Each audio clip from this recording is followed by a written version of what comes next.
Good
morning. Thank you so much.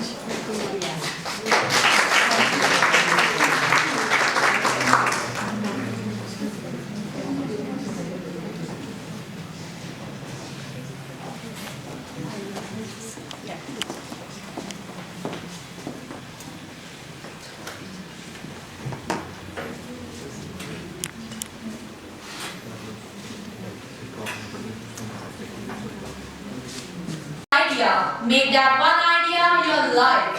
Dream of it. Think of it. Live on that idea. Let the brain, the body, muscles, nerves, every part of your body full of that idea. And just leave every other idea alone. This is the way to success. And this is the way great spiritual giants are produced. A very good morning to one and all friends here. We roll down the red carpet to welcome each one of you who gathered here on the occasion of National Youth Day, 161st birth anniversary of Swami Vivekananda, the great legend who needs no introduction, who should always be remembered for his inspiration to the mankind. He is the greatest source of achievement, pride, and inspiration, and also who always worked for the upliftment of poor. Well, I, Pallavi, shall be your host for the day. It's an honor itself to honor this beautiful audience who has gathered here on the occasion of National Youth Day. To twin our efforts to a great success, let's introduce our chief guest of the day. Please welcome Mrs. Anita Dalal ma'am with a huge round of applause. She is an educator for past 2 decades, is a recipient of International Excellent Award, Shiksha Ratna Samman Award, Leadership Award. She is an alumna of Harvard University, USA, holds triple degree of Master, B.A., PhD from Indian Institute of Human Rights, New Delhi. She is a thought leader, panelist, and environmental activist, and guest of honor at different forms. And adding another features in her cap now, she has become an edupreneur to nurture the students academically while inculcating values and life skills in them. Her philosophy is to help children in dreaming and to make them capable of fulfilling their dreams into reality through a desire to learn. We welcome you, ma'am. Now, I would like to introduce our special guest of honor of the day. Please welcome Mr. Ashok Huda sir with a huge round of applause. Our mentor, Mr. Ashok Huda sir, an eminent historian, great educationist, director of Cross and Climb Academy, whose invisible help and guidance is immensely valuable for the successful conduct of each event of SBA Hisar. Recently, he authored a book named Brahmastra. This book holistically covers all important topics like history, polity, economics, general science, geography, environment, and art and culture, which are asked in exams on daily basis. This book is really awesome and even very helpful to each and every student preparing for competitive examination. We welcome you, sir. Now, I would like to introduce our eminent judges of the day. Please welcome Mrs. Bhavna Godara ma'am with a huge round of applause. She is MPhil PhD Hindi, presently working in OBGMS Hisar. Her hobbies include writing and gardening. The subjects of her writing is mainly social and family issue. Her articles, stories and poems are published time to time in newspapers and various magazines. She published her various research papers in Guru Jambheshwar University, Delhi University, and also authored a book, Khwaishe, Ghazal Collection, which is going to be published very soon. We welcome you, ma'am. Our second judge of the day is Mr. Ashok Malik, sir. Please welcome with him a huge round of applause. He joined Indian Navy in 2002 and got retired after 15 years as Macros Petty Officer in 2017. His hobbies include reading books, swimming, and outdoor games. He has many achievements in his career. He is gold medalist of professional course in communication technology at Kochi. Also, he has received black belt in karate and martial arts. He is underwater diver up to 150 feet. He is also a skydiver. Right now, he is teaching English in New Delhi. We welcome you, sir. It's a light that illuminates the path ahead of us and help us to see the way forward. Now, we have our traditional lamp lighting ceremony as a tribute to Mother Saraswati. We pray for all the blessings with all humility and respect, and enrich us with the wisdom to make a better place to live in. May we all human live in harmony. May the truth prevail. May I now invite the dignitaries to come forward for enlightening of lamp. I request our chief guest, judges, director sir, and president of SK Hisar to please step forward for lamp lighting ceremony. Please, ma'am. Please, sir.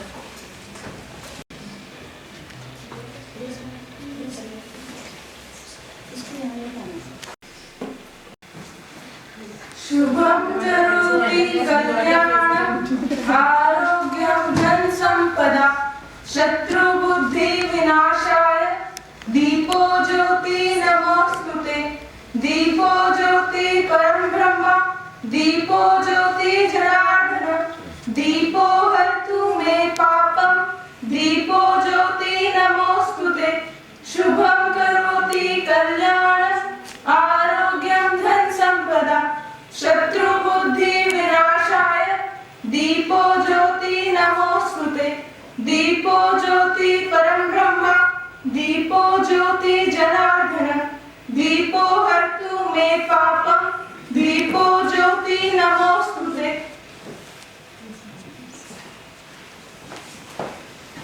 Great thanks with an objective to spread the teachings of Swami Vivekananda so that youth of India can take inspiration of him and grow up as a strong, healthy and responsible citizen. SPA Student Council and SPA Fan Club, and anyone can become member of it at free of cost. Free books of Vivekananda are gifted to them. We mainly aim first to provide quality education to the poor, talented students combined with spirituality. Second, to empower girls by giving them self-defense training. Third, to honor the soldiers of the nation because of whom we are able to sleep peacefully and safely. And also to spread the teachings of Holy Tribe, Sri Ramakrishna Paramhans, Sri Ma Sharda Devi and Swami Vivekananda. We also aim to conduct yoga and meditation class for the people for their good health and peace of mind. We combine spirituality with hard work and prepare the youth to serve the nation. Let's all join hands to build Vivekananda Institute, where we can gather together to discuss words of wisdom scattered all over Swami Vivekananda literature, where we can feel his presence, where seekers of meditate can chant the holy name of God. Before the launch of this program, I would like to familiarize you all with the rules of today's declamation competition. There are 4 categories. First, we have Junior Hindi category for the students of class 6 to 8, in which duration will be 2 to 3 minutes. Second, we have Junior English category and for the students of class 6 to 8, in which duration will be 2 to 3 minutes. Third, we have Senior Hindi category for the students of class 9 to 12, in which duration is 3 to 4 minutes. Next, we have Senior English category for the students of class 9 to 12, in which duration is 2 to 3 minutes. 3 to 4 minutes. Your content should be related to topic. Decision of judges shall be final. You should also use appropriate language while delivering your speeches. There should be originality in your speeches. Topic for junior category are as follows. First, Ramakrishna Mission, Service to Humanity. Saint of Dakshineshwar, Sri Ramakrishna Paramhans. Holy Mother, Sri Sharda Devi and her teaching. Ideal education in the views of Swami Vivekananda. Message of Swami Vivekananda to the youth of India. Karma Yoga by Swami Vivekananda. Jnana Yoga by Swami Vivekananda and Bhakti Yoga by Swami Vivekananda. Topic for senior category are as follows. First, relevance of Swami Vivekananda literature for the younger generation of India. Second, Swami Vivekananda's ideas for upliftment of women. Third, the role of spirituality in regeneration of motherland as investigated by Swami Vivekananda. Fourth, you are the creator of your own destiny. Contribution of Swami Vivekananda in Indian Renaissance. Literature by Dr. S. Radhakrishnan on Swami Vivekananda Centenary 1963. So let's get up before we start. And here we start with the first candidate of junior category. And I welcome with a huge round of applause Swami of Vishwas School.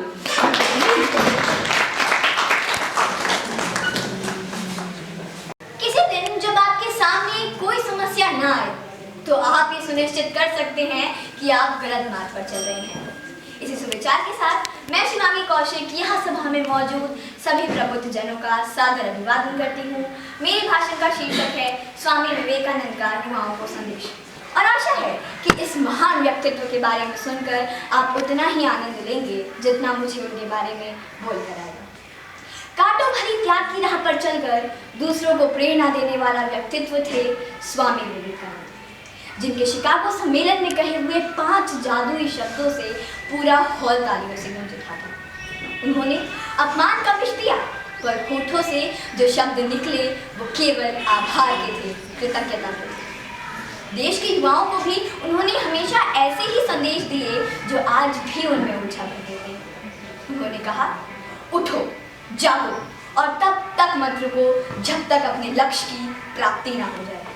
उठो मेरे शेरों, इस भ्रम को मिटा दो कि तुम निर्बल हो, तुम एक अमर आत्मा, स्वच्छंद जीव हो, सनातन हो, धन्य हो। तुम तत्व नहीं, ना ही शरीर हो। तत्व तुम्हारा सेवक है, तुम तत्व के सेवक नहीं। उन्होंने ऐसा भी कहा कि एक विचार लो और उस विचार को अपना पूरा जीवन बना लो। उसके बारे में सोचो, उसके सपने देखो, उस विचार को जियो। अपने मस्तिष्क, मांसपेशियों, नसों, शरीर के हर हिस्से को उस विचार में डूब जाने दो और बाकी सभी विचारों को किनारे रख दो। सफल होने का यही एक तरीका है। उन तक रहना बहुत सार्थक था कि तुम जो सोचोगे वही हो जाओगे।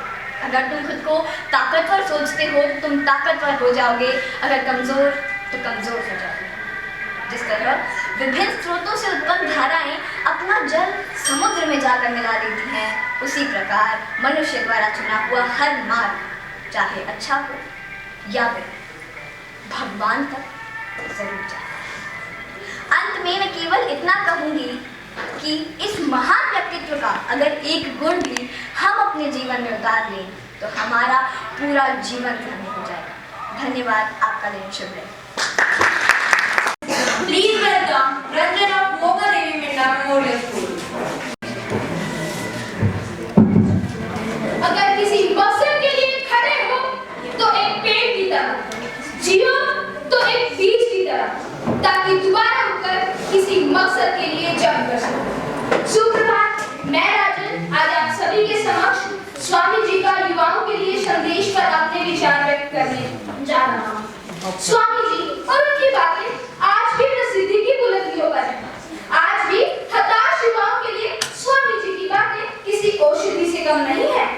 स्वामी जी एक ऐसी हस्ती थे जिनका मानना था कि एक युवा का जीवन सफल होने के साथ साथ सार्थक भी होना चाहिए, जिससे उसके मस्तिष्क, हृदय और आत्मा का संतोषण होता है। लेकिन यही प्रश्न मैं आज आपसे पूछता हूँ,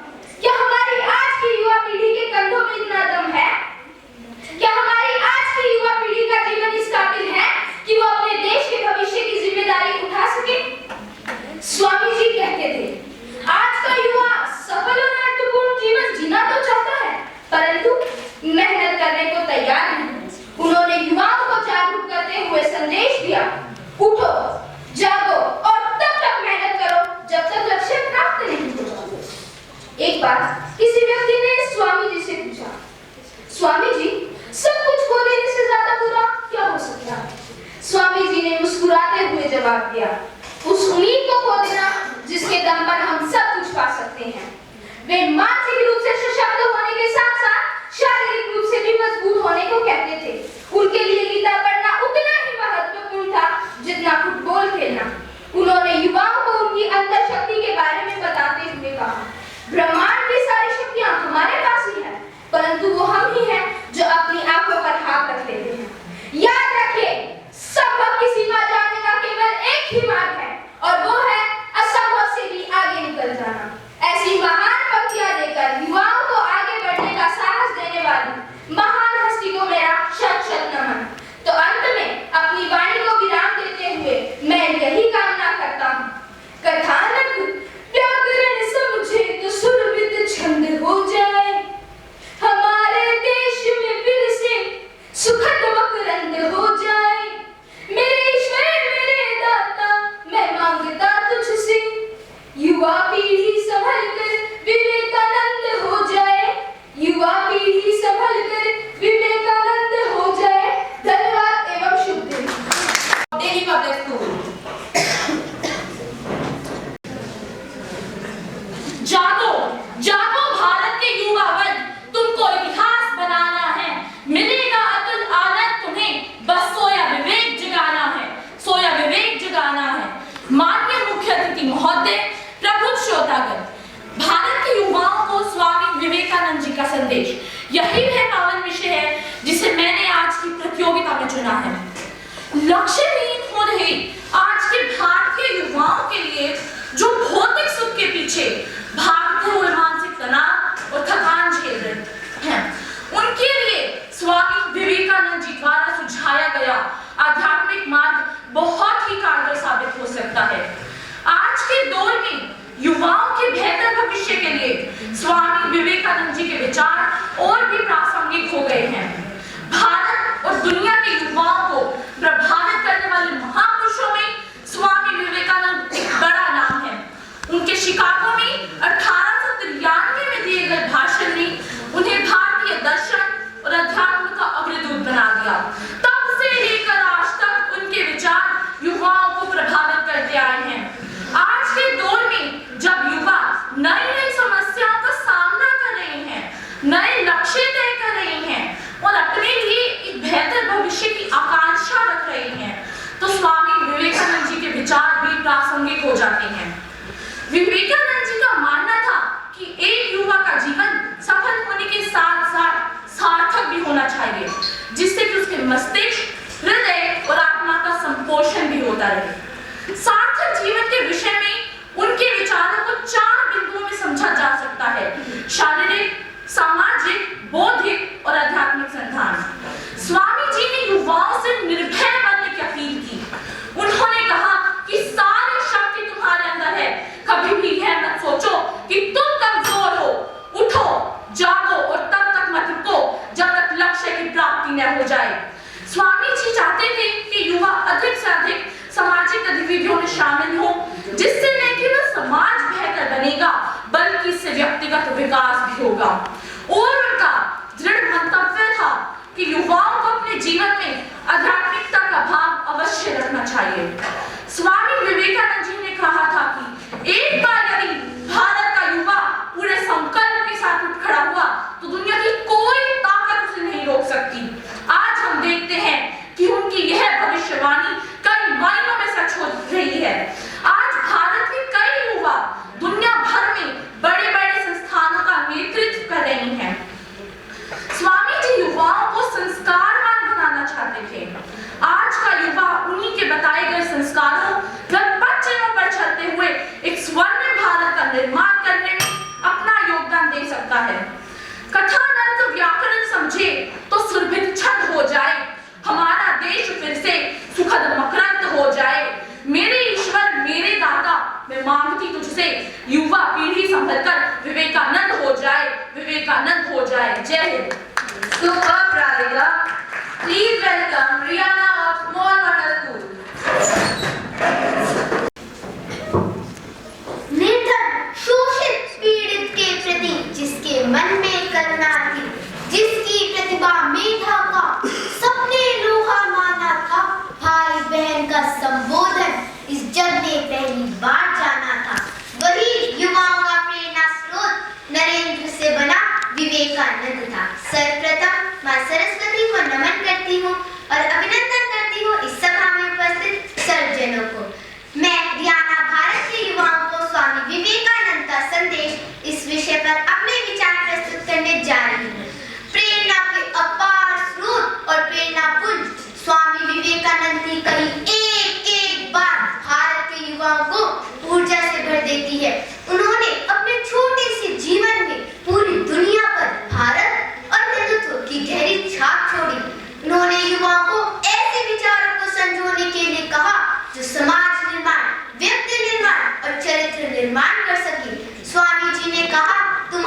उन्हें कभी मत भूलो।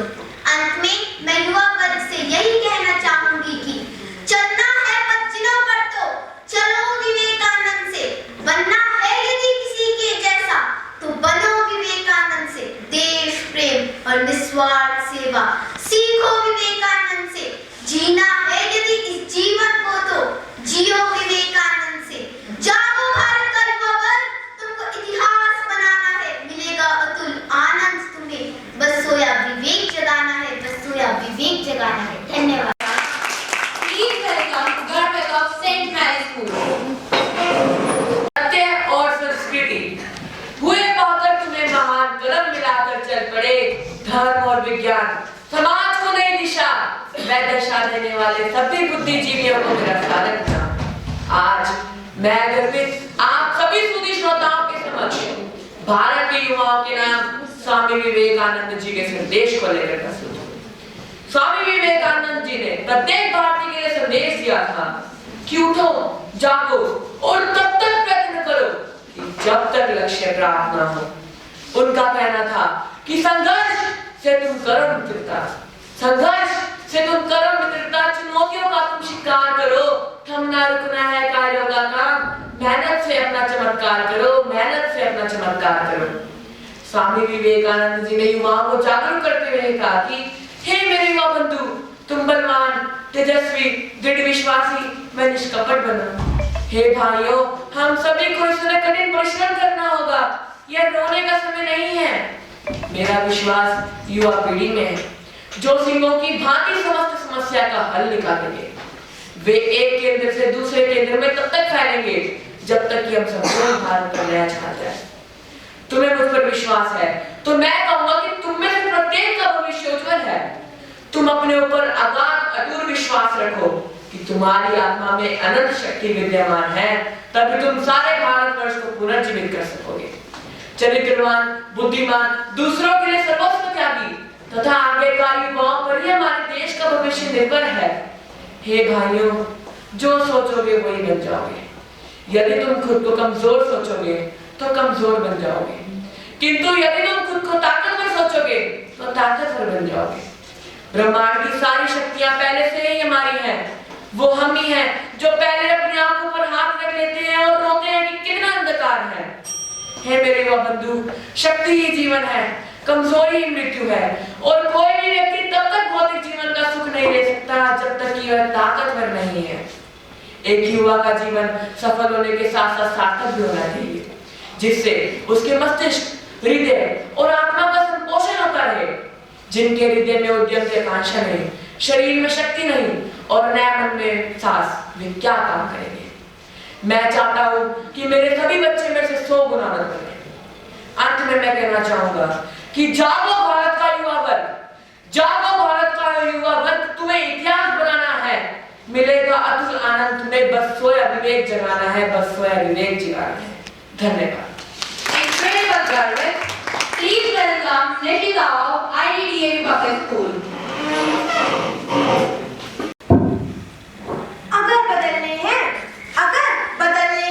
तो अपने रास्ते बदलो, अपने इरादे कभी मत बदलो और उठो, जागो और तब तक मत रुको जब तक तुम्हें लक्ष्य की प्राप्ति ना हो। आदरणीय अध्यक्ष महोदय, मेरी श्री विवेकी निर्णायक मंडल और मेरे प्रिय प्रतिभागी साथियों, आज मैं आप सभी के समक्ष विवेकानंद का युवाओं के लिए संदेश विषय पर अपने विचार प्रस्तुत करने जा रही हूँ। स्वामी जी के अनुसार किसी भी देश की उन्नति सबसे अधिक उसके युवा कंधों पर होती है, मगर सवाल यह उठता है कि हमारी युवा पीढ़ी दिशाहीन है या दिशावान। वर्तमान समय में भौतिकवाद अपनी चरम सीमा पर है और नैतिक व आध्यात्मिक मूल्यों की अवहेलना हो रही है।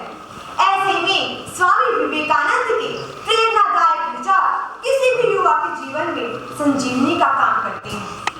स्वामी जी ने युवाओं के संदर्भ में कहा था, युवा वह है जो बुराइयों से दूर रहता है, दुर्गुणों से लड़ता है और जिसमें होश और जोश दोनों है। इसी संदर्भ में स्वामी जी के जीवन का एक प्रसंग मैं आप सभी के साथ साझा करना चाहूंगी। शिकागो सम्मेलन से पहले जब स्वामी जी हॉल के बाहर खड़े हुए थे तो एक दंपति उनके पास आया क्योंकि वह अपनी वेशभूषा से थोड़े असाधारण दिख रहे थे। तो महिला उनके पास आई और कहने लगी, क्या आप जेंटलमैन दिखने के लिए कोट पैंट नहीं पहनते? तब स्वामी जी ने क्या उत्तर दिया सुनिए, और अगर बात सहन में उतर जाए तो अपने जीवन में उतारने का प्रयास अवश्य कीजिएगा। स्वामी जी ने कहा, आपकी संस्कृति में व्यक्ति अपने कपड़े से जेंटलमैन बनता है, परंतु हमारी संस्कृति में एक व्यक्ति का चरित्र ही उसे जेंटलमैन बनाता है। आप किसी को अपने पहनावे से एक बार प्रभावित कर सकते हैं, परंतु अगर आपको उसके जीवन पर अमिट छाप छोड़नी है तो आपको उसे अपने चरित्र से, अपने व्यक्तित्व से प्रभावित करना होगा। आपके चरित्र से ही आपके व्यक्तित्व का निर्माण होता है, और अच्छे चरित्र निर्माण के लिए स्वामी विवेकानंद से अच्छा और कोई उदाहरण हो ही नहीं सकता। स्वामी जी का जन्म दिवस युवा दिवस के रूप में बनाना तभी सार्थक होगा अगर हम उनके विचारों को अपने जीवन में उतारें। अंत में मेरे आदर्श स्वरूप स्वामी जी के चरणों में कोटि कोटि नमन। धन्यवाद। जय हिंद, जय भारत। और please welcome bunch of Palladium school. करते आप ईश्वर पर विश्वास नहीं कर सकते। सुप्रभात, मेरा नाम वंश है, मैं प्लेडियम स्कूल का छात्र हूँ। आज मैं आप सभी को यह बताना चाहता हूँ कि स्वामी विवेकानंद जी ने भारत के युवाओं को क्या संदेश दिया। स्वामी विवेकानंद जी का नाम इतिहास में ऐसे विद्वान के रूप में है जिन्होंने मानवता की सेवा को अपना पहला धर्म माना।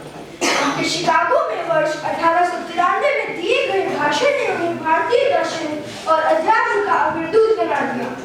यह पूछा जा सकता है कि आखिर स्वामी जी ने युवाओं के लिए क्या संदेश दिया या प्रेरणा दी। इसका उत्तर दो शब्दों में खोजा जा सकता है, जिसका पहला शब्द है जागो और दूसरा है जानो। ऐसा ही मैं आपको स्वामी जी का एक किस्सा सुनाना चाहता हूँ। एक बार युवक स्वामी जी के पास गया और उनसे बोला, स्वामी जी मुझे गीता समझा दीजिए। स्वामी जी ने उससे कहा, गीता समझने का वास्तविक स्थान फुटबॉल का मैदान है। जाओ घंटा भर खेल कूद लो, गीता तुम स्वयं समझ जाओगे। वे युवाओं को बलवान बनाना चाहते थे। यह घटना स्वामी जी की दूरदर्शिता को दिखाती है। उनका मानना था कि एक युवा का शारीरिक रूप से स्वस्थ होना आवश्यक है। यदि हम उनके द्वारा कही गई बात पर अमल करें तो हम समाज से हर बुराइयों को दूर करने में सफल हो सकते हैं।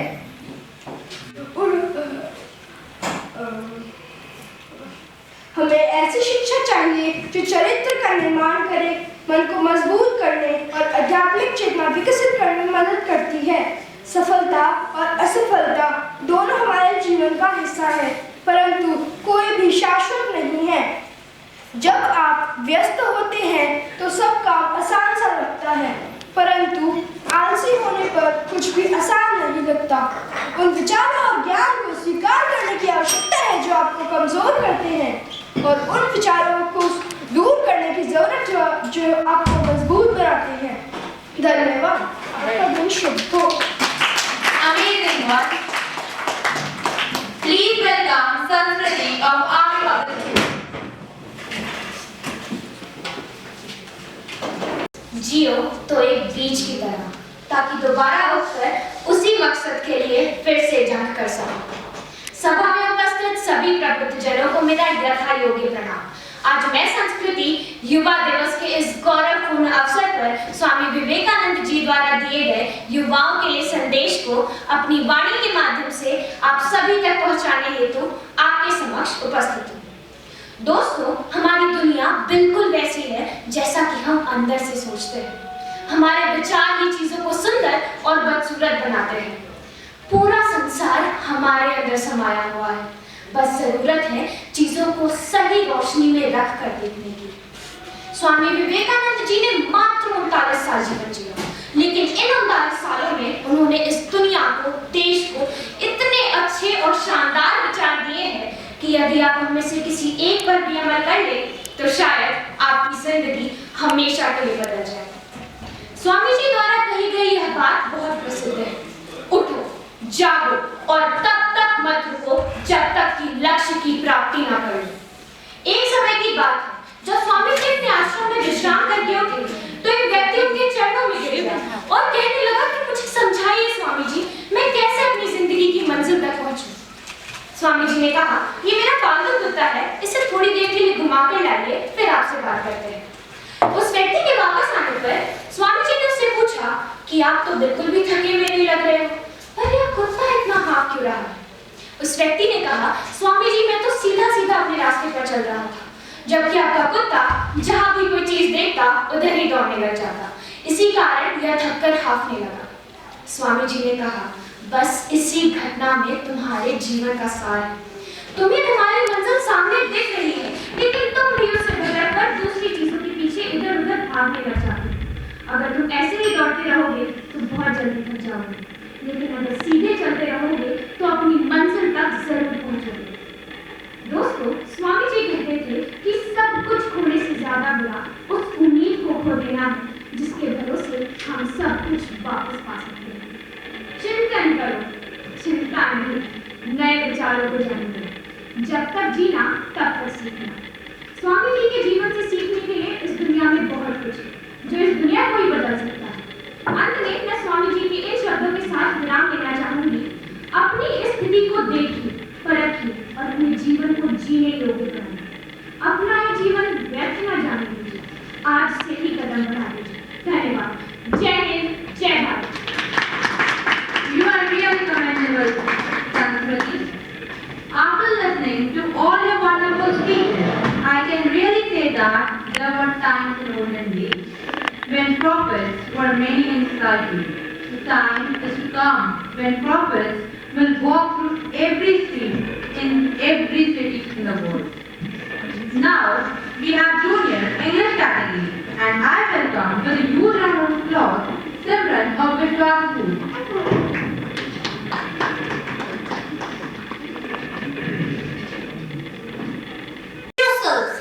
You cannot trust Allah or God. Good morning to everyone. Today, I'm here to air my views on the topic Message of Swami Vivekananda to the youth of India. The above thought was the evergreen youth mantra by Swami Vivekananda. If we are not able to see God in other humans and ourselves, then where we can go to find divinity? Swami Vivekananda was a great believer in the potential of youth to change the world. He begged the Indian youth to educate themselves and have emphasized how the service should be the focus of their life. He also said that it is privileged to serve mankind. It is privileged to serve mankind, for this is the worship of God. God is here in all human souls. He is the soul of man. Poverty elevation is central to India's rise as envisioned by Swami Vivekananda, and that cannot be achieved as long as many Indians remain illiterate. Swami Vivekananda coined a new word, Daridra Narayan, God in the poor and the lowly. Through this coinage, he brought a sense of religious duty that people could feel towards the poor. If the poor cannot complete education, education must reach them. While many people were inspired by Swami Vivekananda, with the increased social awareness and a sense of responsibilities towards their fellow citizens, more and more Indians are donating through online crowdfunding. Swami Vivekananda was only the medium. He is himself the message as well for the youth of India. His teachings will always stay relevant. At last, I will conclude my views with these words. All that man has to do is to take care of three things: good words, good deeds, and good thought. You all are requested to start to do good deeds by today itself. Thank you and have a nice day. Well done, Sandra. Please welcome Vishnu of to the heroes of tomorrow, to the energies which will define the future. Wishing you a very happy National Youth Day, as well as the Swami Vivekanand's Jayanti. I, Dikshu, going to deliver my views on the topic Swami Vivekanand's message to youth for India. National Youth Day is celebrated every year on January 12 to honor the birth anniversary of Swami Vivekananda, one of the India's most incredible spiritual and inspirational leaders, who believed in the power of youth to service to humanity. Swami Vivekananda once said, "It is a privilege to serve mankind, that is the worship of God. God is here in all this human soul. He is the soul of man itself." He gave some messages to the youth, such as, "Arise, awake and stop now till the goal is reached." Swamiji popularized this slogan in the late 19th century, taking inspirations from Katha Upanishad. If I ask you a question, that what was the real name of Swami Vivekananda? The real name of Swami Vivekananda was Narendranath Dutt. Narendranath Dutt was a great believer in the potential of youth to change the world. He once said, "Until you can trust yourself, you cannot trust Allah or God. If we are not able to see God in other humans or ourselves, then where we can go to find divinity? If the poor cannot come to education, the education must reach them. At the plough, in the bakery, factory, etc." Swamiji once said, "All the men has to take care of three things: good thoughts, good words, and good deed. And you can do that good deed today. And you can do good deed today. If the poor are not able to study, you give them the matter. They will try to study." At last, I just want to conclude my speech with a great saying of Swami Vivekananda. Everything is easy when you are busy. Everything is easy when you are busy. Nothing is easy when you are lazy. And I bow down to this great personality like Swami Vivekananda. Thank you everyone for your kind patience. I stand before you all to extend my discourse on message of Swami Vivekananda to the youth of India. Swami Vivekananda, the icon of millions of youths, once said, "A brave, frank, and courageous youth is the foundation on which the future of a country can be built." The youth is that spark which needs no ignition. It is that flame which can be molded into either shape one wants. In the entire human history, youth have been a crucial demographic segment and change agents for the society. Their contribution in nation building is therefore highly indispensable. Swami Vivekananda repeatedly gave the call to the youths to awake, arise, and stop not until the goal is reached. He said, "Believe in yourself. Do what you do to the best of your ability. All the power is within you. No one can teach you, make you, break you, or destroy you.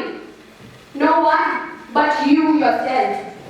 There is no other teacher but your own soul. All you have to do is take care of three things: good thoughts, good words, and good deeds." The real birth of a person takes place when his purpose of life germinates. Who does not have a purpose is nothing but a walking, talking gods. The prizes of life that we fail to win are because we doubt the power within. In today's age, youth who get angry at small things or suffer from emotional breakdowns really need to understand that conscious youth are not a victim of any deviation, nor can their energy be given a negative direction. In conclusion, I will say that the youth are the problem solvers. They have the ability to create an identity for themselves and move the nation forward. However, they will not be able to do this without the support of the government and the right education which aims to remove the ignorance from their mind and makes them realize who they truly are. In the end, I will sum up my speech with a message for the youth. Believe in yourself and your dreams, no matter how hard it seems. Someday, somehow, you'll get through to the goal if you are focused on mainstream.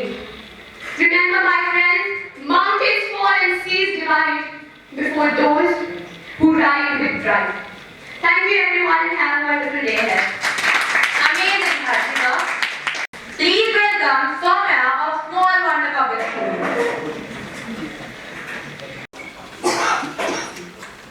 It is well said by Swamiji that a nation is advanced in proportion to education and intelligence spread among the masses.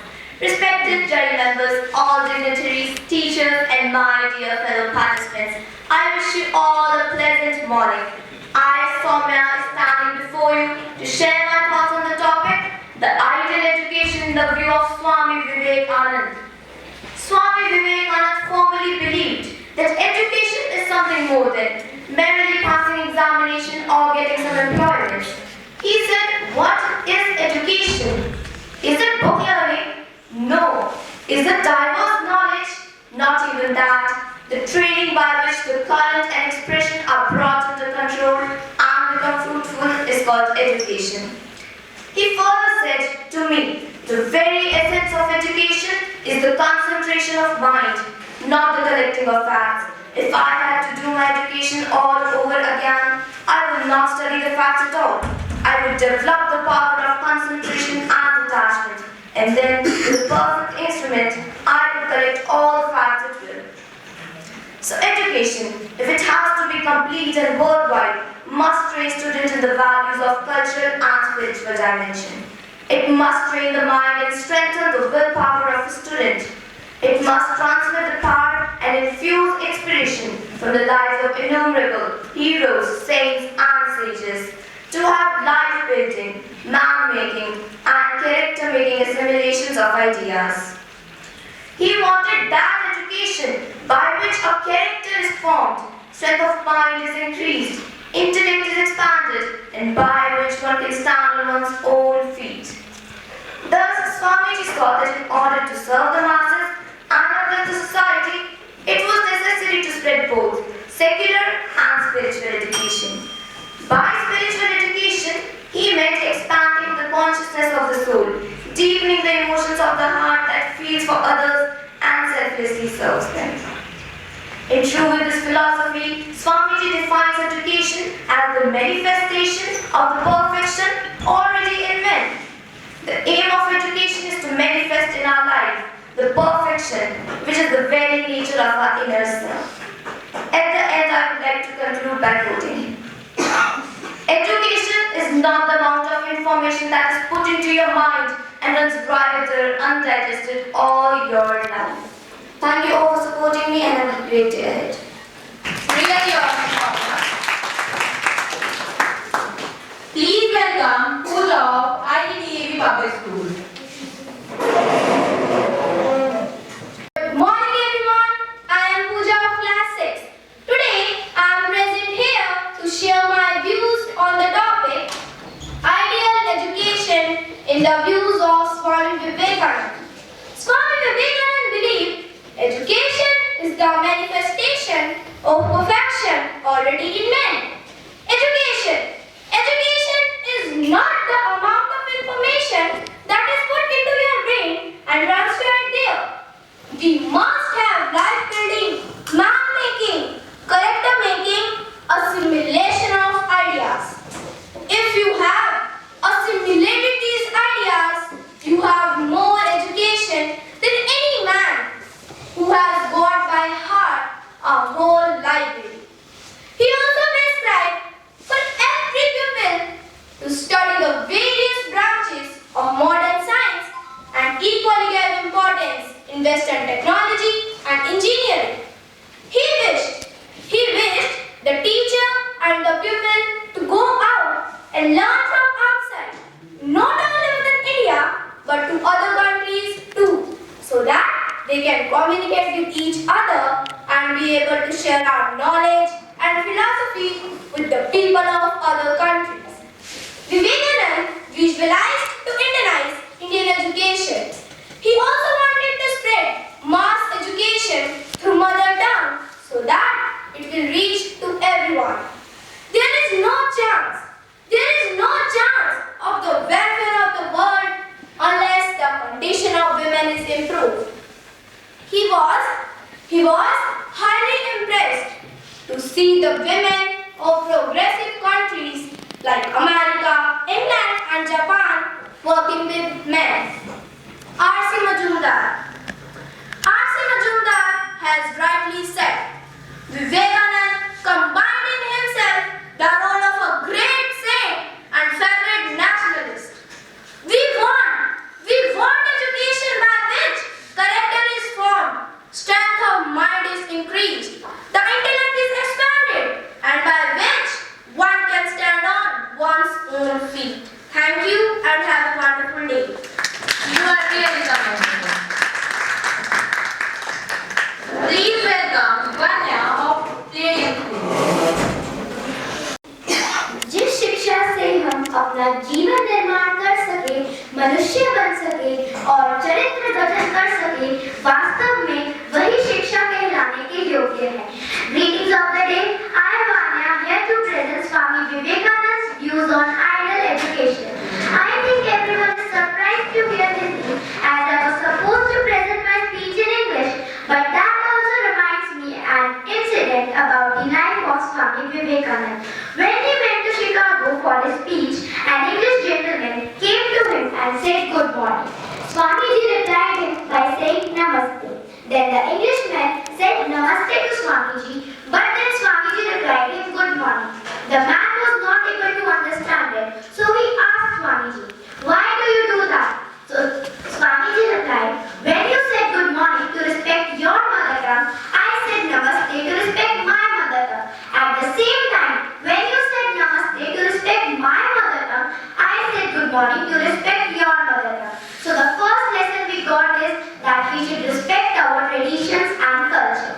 According to Swami Vivekananda, India is a diverse country with rich cultural heritage. He is the most influential, renowned and great thinker and reformer of India, and also known for his great theories. He believed that the tremendous emphasis of the scientific and mechanical ways is fast reducing the religious and moral values of humans, which are the fundamental principles of civilization.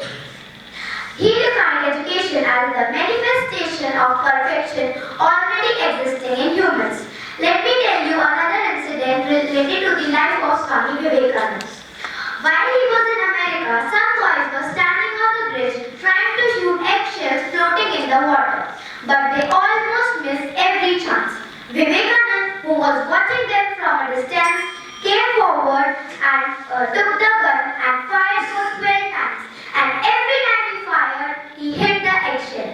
The inquisitive boys asked him, how did you do that? He replied, whatever you are doing, put your whole mind on it. If you are shooting, your mind should be only on the target. Then you will never miss. If you are learning your lessons, your mind should be only of lessons. In my country, boys are taught to do this. According to him, the mind of the student has to be controlled and trained to meditation, concentration and practice of ethical purity. I will end my words with a famous quote of his philosophy of education: arise, awake and stop not till the goal is reached. Thank you.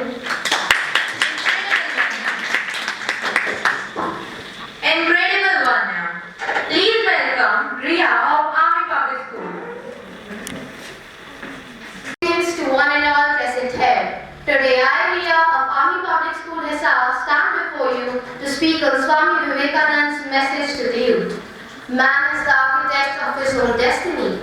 These words by Swami Vivekananda has inspired people to envision high and lifted up all that is great, good and heroic in our common human life.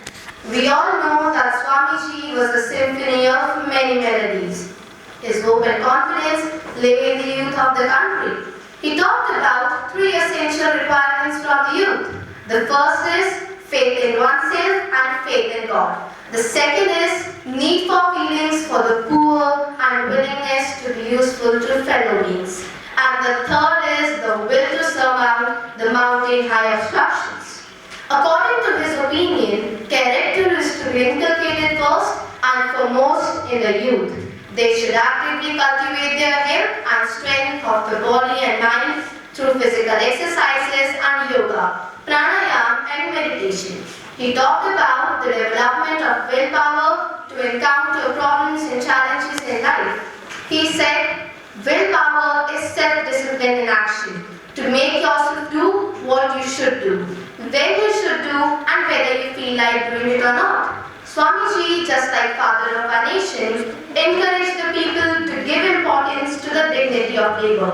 He told the youth to give up jealousy and conceit. We must follow Swamiji's clarion call, which has always been arise, awake, and stop not till the goal is reached. Thank you and have a nice day. Amazing, Maria. Please welcome God of Vivekananda.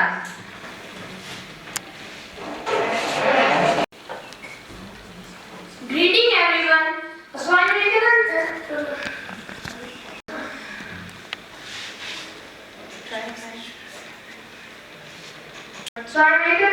has said right that education is not the amount of information that is put in your mind and dropped there. It is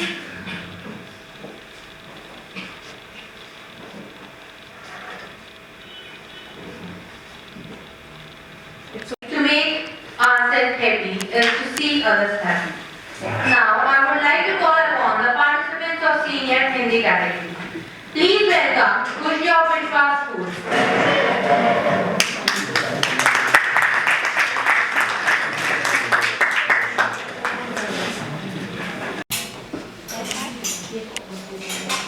किसी राष्ट्र की प्रगति का सबसे अच्छा thermometer उसकी महिलाओं के साथ किया गया व्यवहार है। स्वामी विवेकानंद जी के इन्हीं पंक्तियों के साथ मैं खुशी यहाँ सभा में मौजूद सभी प्रबुद्धजनों का सादर अभिवादन करती हूँ।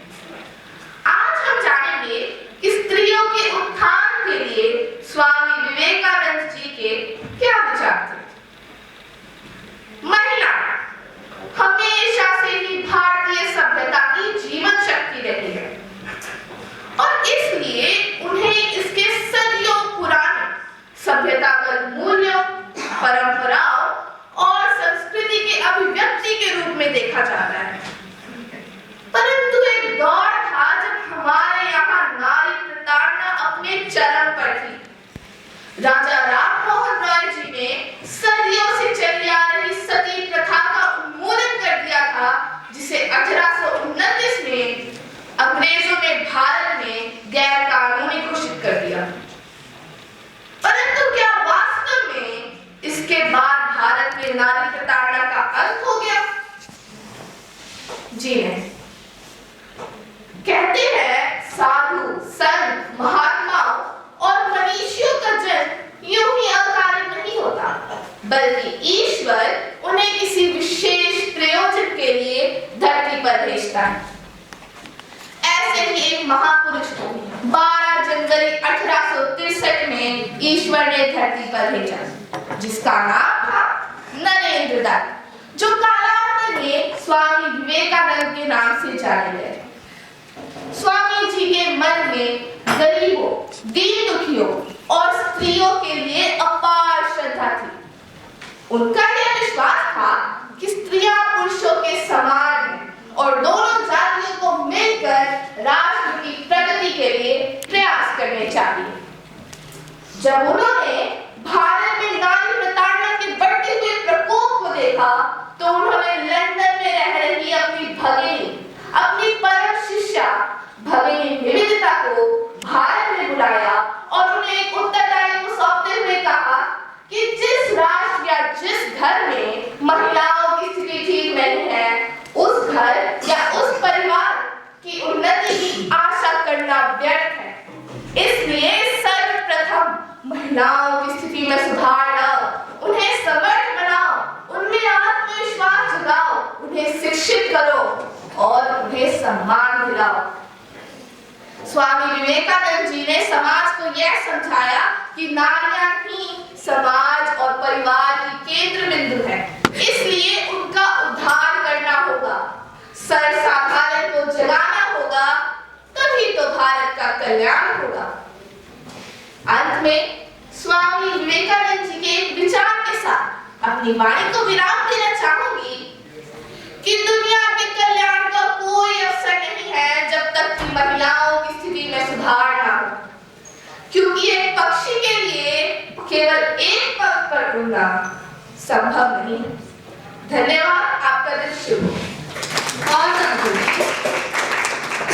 मेमोरियल स्कूल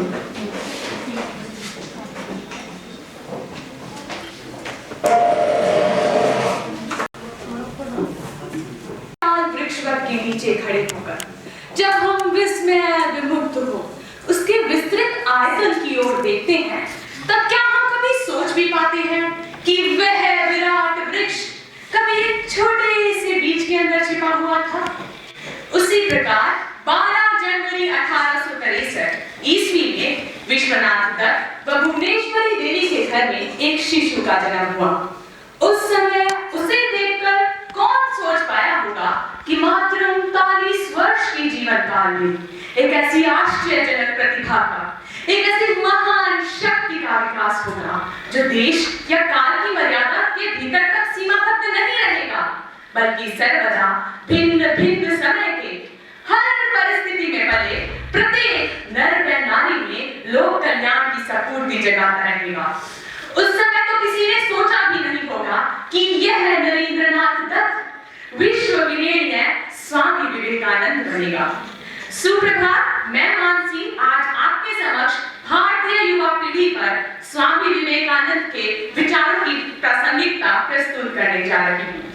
तुम्हारा जीवन ही तुम्हारी शक्ति है, मृत्यु ही कमजोरी है, और कोई भी व्यक्ति तब तक एक भौतिक जीवन का सुख प्राप्त नहीं कर सकता है यदि वह सामाजिक रूप से सक्रिय नहीं है। स्वामी विवेकानंद चाहते थे कि युवा अधिक से अधिक सामाजिक कार्यों में जुड़े। इससे न केवल समाज बेहतर बनेगा बल्कि उसका व्यक्तिगत विकास भी होगा। उन्होंने अपने साहित्य में सामाजिकता के साथ साथ आध्यात्मिकता को भी जोड़ा और मनुष्य में मौजूद ईश्वर की सेवा करने का संदेश दिया। उन्होंने स्वयं समाज के सबसे कमजोर वर्ग के लोगों की सेवा की और एक नए समाज के निर्माण की बात कही। उनके अनुसार हर चीज की व्यवस्था हो सकती है, मात्र समाज में कर्मठ, मेहनती व आस्थावान युवा खड़े करने की आवश्यकता है। और ऐसे 10 युवा भी भारत में एक नई क्रांति ला सकते हैं। उनके अनुसार हमें अपने आप को कमजोर नहीं समझना है, हमें अपने आप को निर्भय बनाना है, निर्भय बनाना है। हमेशा छोटे छोटे कदमों से ही सही पर लक्ष्य की ओर निरंतर बढ़ते रहना है। और यही छोटे छोटे कदम एक दिन हमें आसमान की असीम ऊंचाइयों तक ले जाएंगे। अगर उन्हीं के शब्दों में कहूं तो उठो, जागो और तब तक ना रुको जब तक तुम अपने लक्ष्य को प्राप्त नहीं कर लेते हो। सचमुच उन जैसा धैर्यवान और तेजस्वी महापुरुष ना तो आज तक कोई हुआ है और ना ही कभी कोई हो पाएगा। उनके साहित्य को पढ़कर मेरा मन कुछ ऐसा लिखने को करता है। सुख शांति और सुमिरन मैं देश में आनंद लिख दूं, सुख शांति और सुमिरन मैं देश में आनंद लिख दूं, जगाकर राष्ट्र भक्ति का विकार मैं वो छंद लिख दूं। मेरे ईश्वर मेरे दाता मैं करती रहूं निज राष्ट्र की सेवा, युवा आदर्श पूछो तो मैं विवेकानंद लिख दूं, युवा आदर्श पूछो तो मैं विवेकानंद लिख दूं। अंत में अपनी वाणी को विराम देते हुए मैं उस महान युग पुरुष को शत शत नमन करती हूँ। धन्यवाद। Really amazing, Nancy. Please welcome Vivekananda of Delhi Public School.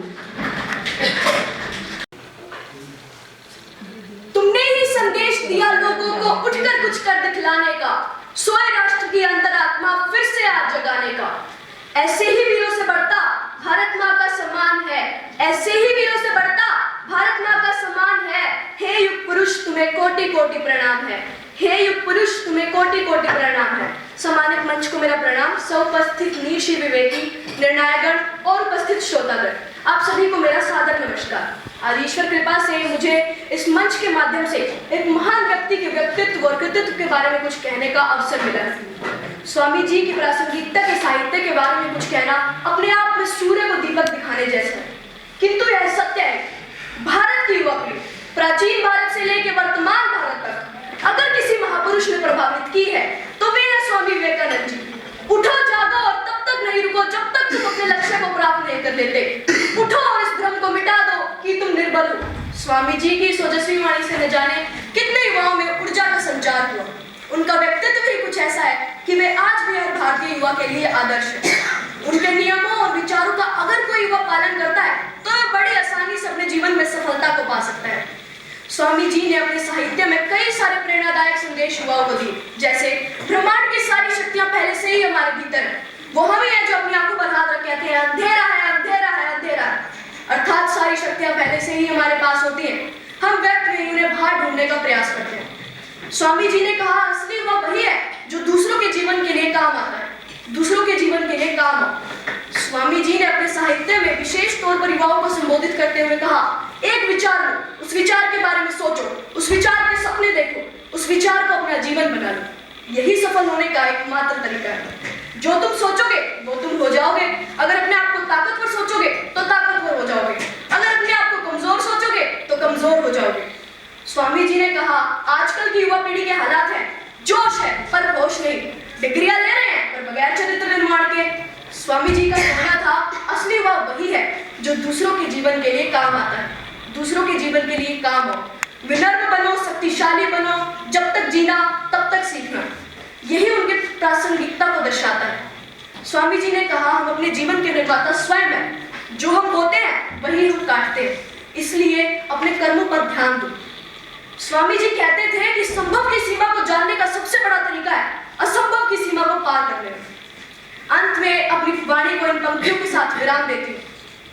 युवाओं के कंधों पर हर युग की कहानी चलती है, युवाओं के कंधों पर हर युग की कहानी चलती है। ये इतिहास उधर ही मुड़ जाता है जिस ओर इस देश की जवानी चलती है, ये इतिहास उधर ही मुड़ जाता है जिस ओर इस देश की जवानी चलती है। जय भारत, जय भारत।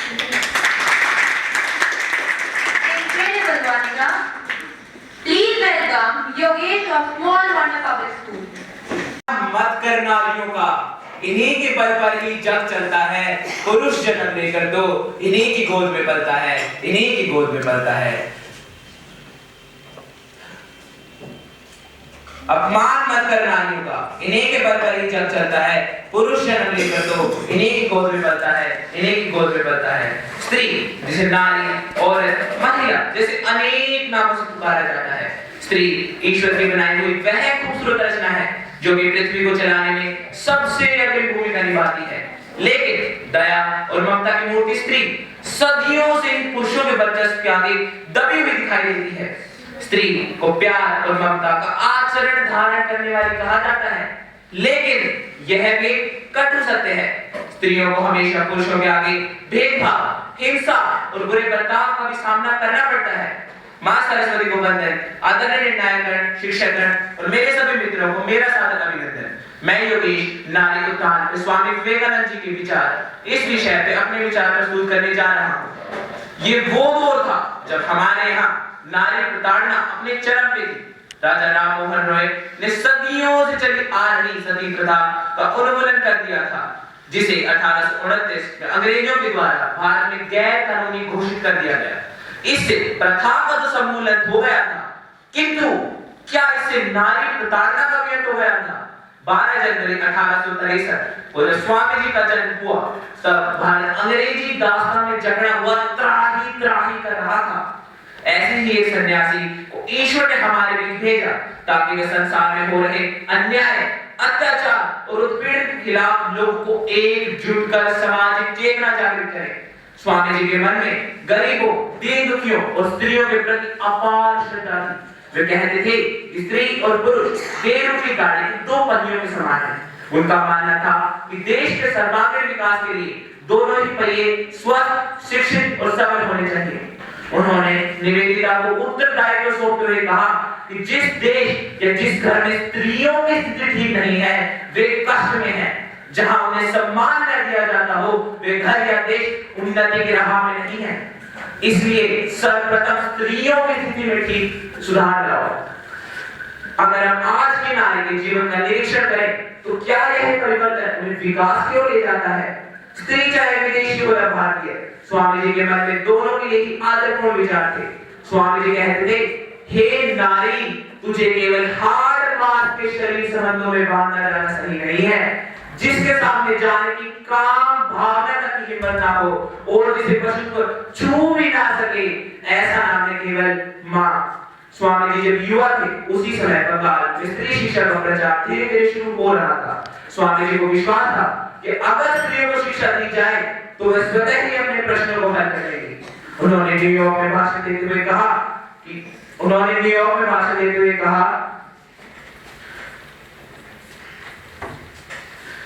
कितनी कर करती झरने जैसी तो कभी गंगा जल है, नारी तू कल भी सुंदर थी, आज भी सुंदर है, सुंदर तेरा आने वाला हर एक कल है, हर एक कल है। धन्यवाद। Well done, Yogesh. Please welcome Yash of St. Mary's School.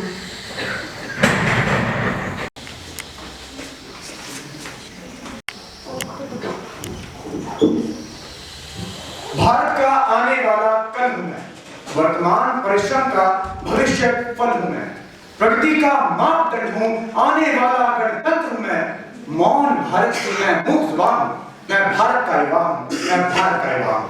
नमस्कार, मैं यश पाठक कक्षा 10वीं का छात्र आज राष्ट्रीय युवा दिवस के अवसर पर सभागार में उपस्थित सभी प्रबुद्धजनों को प्रणाम करता हूं। युवा एक देश का आने वाला कल, एक राष्ट्र के भविष्य की नींव होते हैं युवा।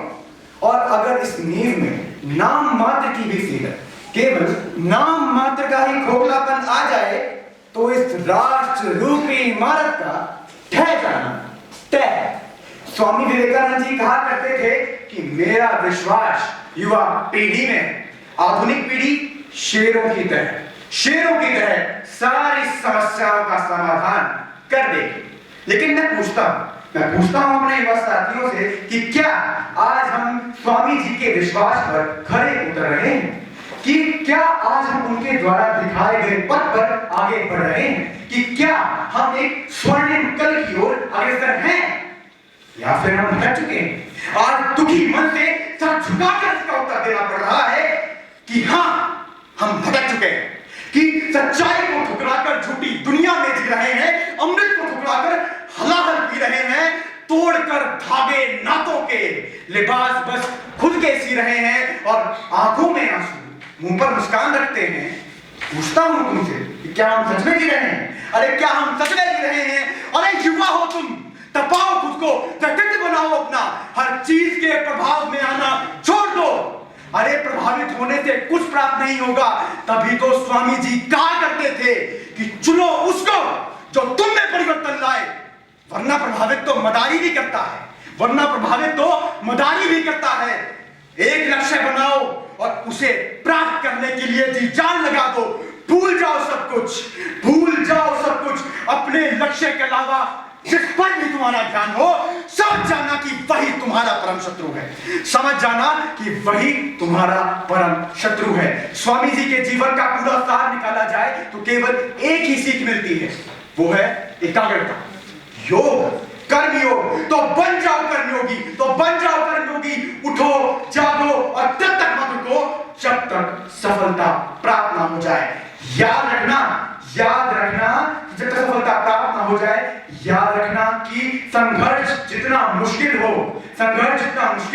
सफलता उतनी ही शानदार होती है। याद रखना, युवा हो तुम, भारत के युवा। दिशाहीन भले ही हो सकते हैं हम लोग, लेकिन बेकार कतई नहीं। हम लोग उस सभ्यता से संबंध रखते हैं जो वेदों की रचयिता, तक्षशिला, नालंदा की निर्माता है, और इस सभ्यता का आने वाला कल, इसका भविष्य हमारे कंधों पर टिका है, और हम इसे किसी भी परिस्थिति में, किसी भी हाल में झुकने नहीं दे सकते, मिटने नहीं दे सकते। जय हिंद, जय भारत, जय हिंद, जय Bharat. Please welcome Vivekanand of IDDA Public School. आदरणीय अध्यक्ष महोदय, नीरशी विवेक के निर्णायक मंडल और उपस्थित सभी प्रतिभागी साथियों, नमस्कार। आज मैं आपके समक्ष निर्धारित विषय हम अपने भाग्य के निर्माता स्वयं हैं। इस विषय पर अपने विचार रखने जा रहा हूँ। आशा है कि आप सब ध्यानपूर्वक सुनेंगे। गीता में श्री कृष्ण महाराज अर्जुन को उपदेश देते हुए कहते हैं, उद्धरेत आत्मनात्मानम नात्मानम अवसादये। हे अर्जुन, हम अपने भाग्य के निर्माता स्वयं हैं। हम ही स्वयं के मित्र हैं और हम ही स्वयं के शत्रु भी। यदि हम अच्छे कर्म करेंगे तो वे ही कर्म हमारे पतन का कारण भी बनेगा। परंतु महोदय, कुछ आलसी और कामचोर लोगों की यह मान्यता रहती है कि जो हमारे भाग्य में होगा सो दौड़ा चला आएगा और जो हमारे भाग्य में नहीं होगा वो होकर ही चला जाएगा। परंतु यह मान्यता केवल और केवल कायरों की होती है। उद्योगिनम सिंहमुपैति लक्ष्मी देवेन देवमिति का पुरुषा वदन्ति। परिश्रम करने वाले को ही संसार की धन दौलत यश कीर्ति मान सम्मान की प्राप्ति होती है। भाग्य के भरोसे तो केवल कायर पुरुष रहते हैं। स्मरण रहे, मानव सब जोर लगाता है, पत्थर पानी बन जाता है। साहसी को बल मिला है, मृत्यु ने मारा नहीं। राह ही हारी सदा है, राही कभी हारा नहीं। जो व्यथाएं प्रेरणा दे उन व्यथाओं को दुलारो। जूझ कर कठिनाइयों से रंग जीवन का निखारो। वृक्ष कट कट कर बड़ा है, दीप बुझ बुझ कर जला है। मृत्यु से जीवन मिले तो आरती उसकी उतारो। मृत्यु से जीवन मिले तो आरती उसकी उतारो। महोदय, उद्योगे नास्ति दारिद्र्यम। परिश्रम करने से गरीबी मिटती है। कृतम में दक्षिणे हस्ते जयो में स्वे आहितः। मेरे एक हाथ में कर्म है तो दूसरे हाथ में सफलता। आज इस मंच से मैं यहाँ उपस्थित सभी भाग्यवादियों को स्पष्ट बता देना चाहता हूँ, पूर्व जन्म कृतम कर्म तत् देवामिति कथ्यते। पहले जन्म में किए गए कर्म ही हमारे भाग्य का निर्माण करते हैं। कर्म की जड़ में भाग्य ही है, भाग्य कर्मों पर ही आश्रित है। अतः कितनी बाधा, कितनी रुकावट क्यों ना आए, हमें निरंतर पुरुषार्थ, निरंतर परिश्रम करना होगा। जैसे थोड़ी सी अग्नि वायु का संपर्क पाकर विशाल बन जाती है, वैसे ही पुरुषार्थ का, मेहनत का बल पाकर भाग्य का बल भी बढ़ जाता है। अंत में मैं कहना चाहूंगा, समक्ष लक्ष्य एक है, अनेक लक्ष्य विघ्न भी, किंतु अंत पंत का करूं रुकूं न मैं कभी। पहाड़ फाड़ मैं बढ़ूं मृगेंद्र सा दहाड़ता, गजेंद्र तुल्य झूमता कुविघ्न राशि ताड़ता। समुद्र क्षुद्र लाभ लूं बहाव हो न नाव हो, स्वयं के सिद्धि लब्ध में लगा सदैव चाव हो। यही विचार जो धरा धरे कदापि भूल से, उड़ू विहिंग वेग से डरू न कोटि शूर से। त्रिलोक मध्य कौन है करे कदापि सामना, किसे बुद्ध मूर्ख को अकाल काल कामना, किसे बुद्ध मूर्ख को अकाल काल कामना। अंत में मैं बस इतना ही कहना चाहूंगा, कर्म करो, नित कर्म करो, जीवन का निर्माण करो। भाग्य भाग्य ही रोते रहना, कायरपन की बात सुनो, कायरपन की बात सुनो। धन्यवाद। खुशी सैनी ऑफ प्लेइंग स्कूल। काले गोरे से भेद नहीं, हर दिल से हमारा नाता है। कुछ और ना आता हो हमको, हमें प्यार निभाना आता है। जीते हो किसी ने देश तो क्या, हमने तो दिलों को जीता है। जहाँ राम है प्रत्येक नर में, नारी में अभी तक सीता है।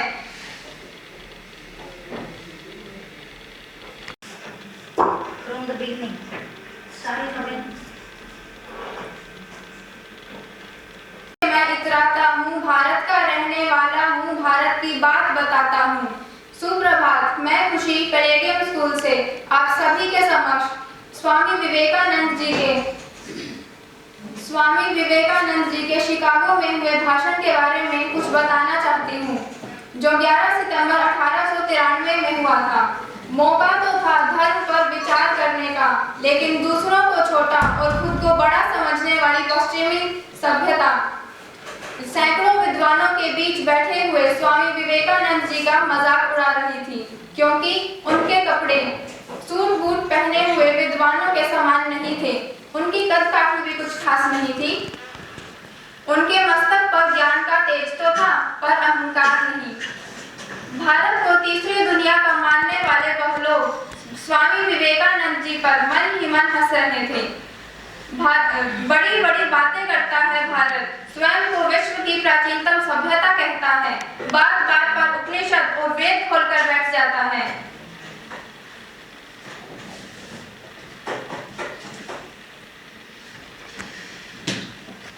लकड़ी का सिपाही जंग लड़ने के लिए भेज दिया, ये तो हमारी तर्क की पहली तलवार से ही मारा जाएगा, चटक जाएगा। स्वामी जी सभा में निश्चिंत बैठे रहे, कुछ कहा नहीं। थोड़ी देर बाद विश्व धर्म संसद में उनका नाम पुकारा गया। वे अपनी जगह से उठकर मंच की ओर बढ़े। तब उनकी उम्र सिर्फ 30 साल थी। 30 साल का ज्योति कुंज था, ज्ञान पुष्प का सुलभ कुंज था। मस्तक पर वो अरुणिम रेखा, चकित रह गया जिसने देखा। शब्द सुदर्शनधारी था वो, देवदूत अवतारी था वो। स्वामी विवेकानंद जी अकेले मंच की ओर नहीं गए, अपितु उनके साथ भारत की सभ्यता, सनातन संस्कृति और लाखों वर्षों का इतिहास उनके साथ ही मंच तक पहुंचा। और अब पूरा विश्व जानना चाहता था और सुनना चाहता था कि अब भारत क्या कहेगा। फिर स्वामी जी बोले, सिर्फ 5 शब्द बोले और उन्हीं 5 शब्दों ने पूरे विश्व को विश्व बंधुत्व का संदेश देकर गूंज उठे और आज तक गूंज रहे हैं। स्वामी जी बोले, अयम निजः परोवेति गणना लघु चेतसाम उदार चरिता नाम तु वसुधैव कुटुंबकम। अर्थात यह मेरा है, यह उसका है, ऐसी सोच छोटे मन वाले व्यक्ति की होती है। इसके विपरीत उदार चरित्र वालों के लिए तो ये सारी धरती ही एक परिवार है। देश की सीमा से बाहर न झांकने वाले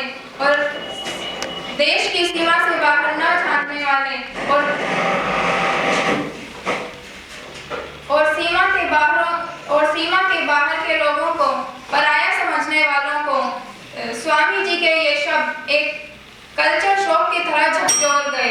उन्हें यह विश्वास ही नहीं हुआ कि कैसे यह हजारों मील दूर से आया हुआ व्यक्ति जिससे ना तो रक्त का कोई संबंध है, न संस्कार का, न भाषा का, न भाव का, आखिर कैसे ये परायों को भी अपना बना लेते हैं। धन्यवाद। Please welcome Tanushree of Army Public School.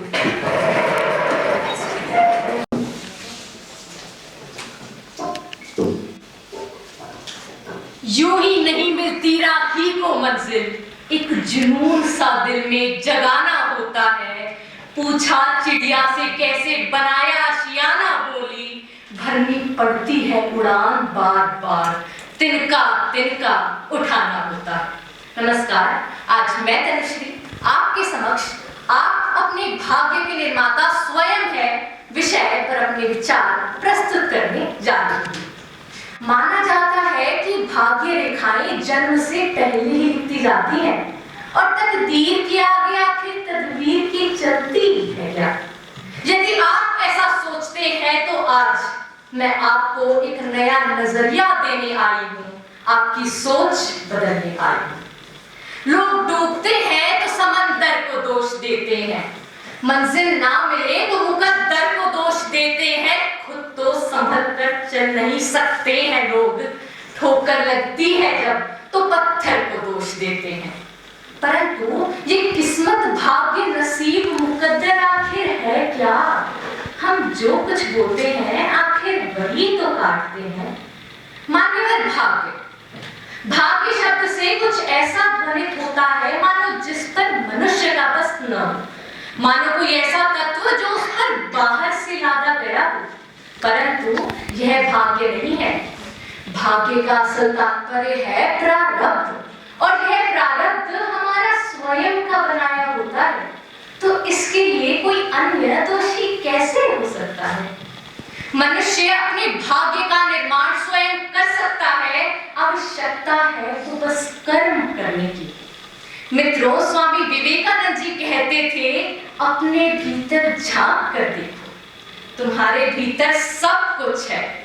जय पराजय, यश अपयश, धन दौलत, सब कुछ तुम में है। अब यह तुम्हारे कर्मों पर निर्भर पता है कि तुम इससे अपने भाग्य को कैसा आकार देते हो। यह मेरी नियति है, मैं इसे बदल नहीं सकता कहकर हम खुद को एक स्वनिर्मित कोठरी में सीमित कर लेते हैं। हर चीज का एक मकसद होता है, अपने जीवन के उस मकसद का पता लगाएं। मित्रों, एक विचार लो, उस विचार को अपना जीवन बना लो, उसके बारे में सोचो, उसके सपने देखो, उस विचार को जियो। शरीर के कण कण में उस विचार को समाहित कर लो और बाकी सभी विचारों को किनारे कर दो। यही सफल होने का एकमात्र तरीका। एक दिन स्वामी विवेकानंद जी से किसी ने पूछा कि सब कुछ खोने से ज्यादा बुरा क्या है? स्वामी जी ने जवाब दिया, उस उम्मीद का खो जाना जिसके जरिए हम सब कुछ वापस पा सकते हैं। अंत में ये जरूर कहना चाहूंगी, लिखना है स्वर्ण अक्षरों में तुम्हें गौरवमय विश्व इतिहास। लीक से हटकर चाल चलो, भले हो मानस फिर परिहास। मीलों फैले मगमानस डगमग पद नहीं करते पार। वक्ष तनो भय मुक्त बनो, करने भव्य स्वप्न साकार, करने भव्य स्वप्न साकार। धन्यवाद। जय हिंद, जय Bharat.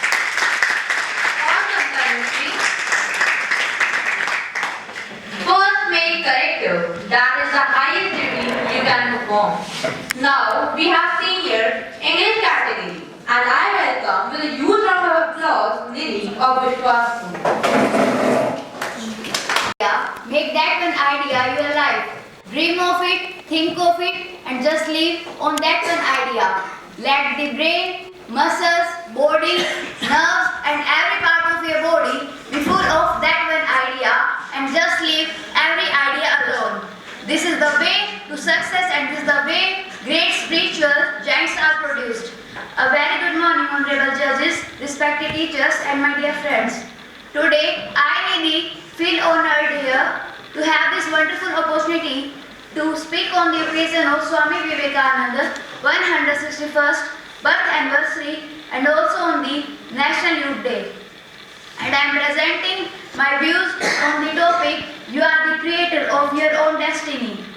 Swami Vivekananda was a Hindu monk and one of the most famous, influential spiritual leader of the 19th century.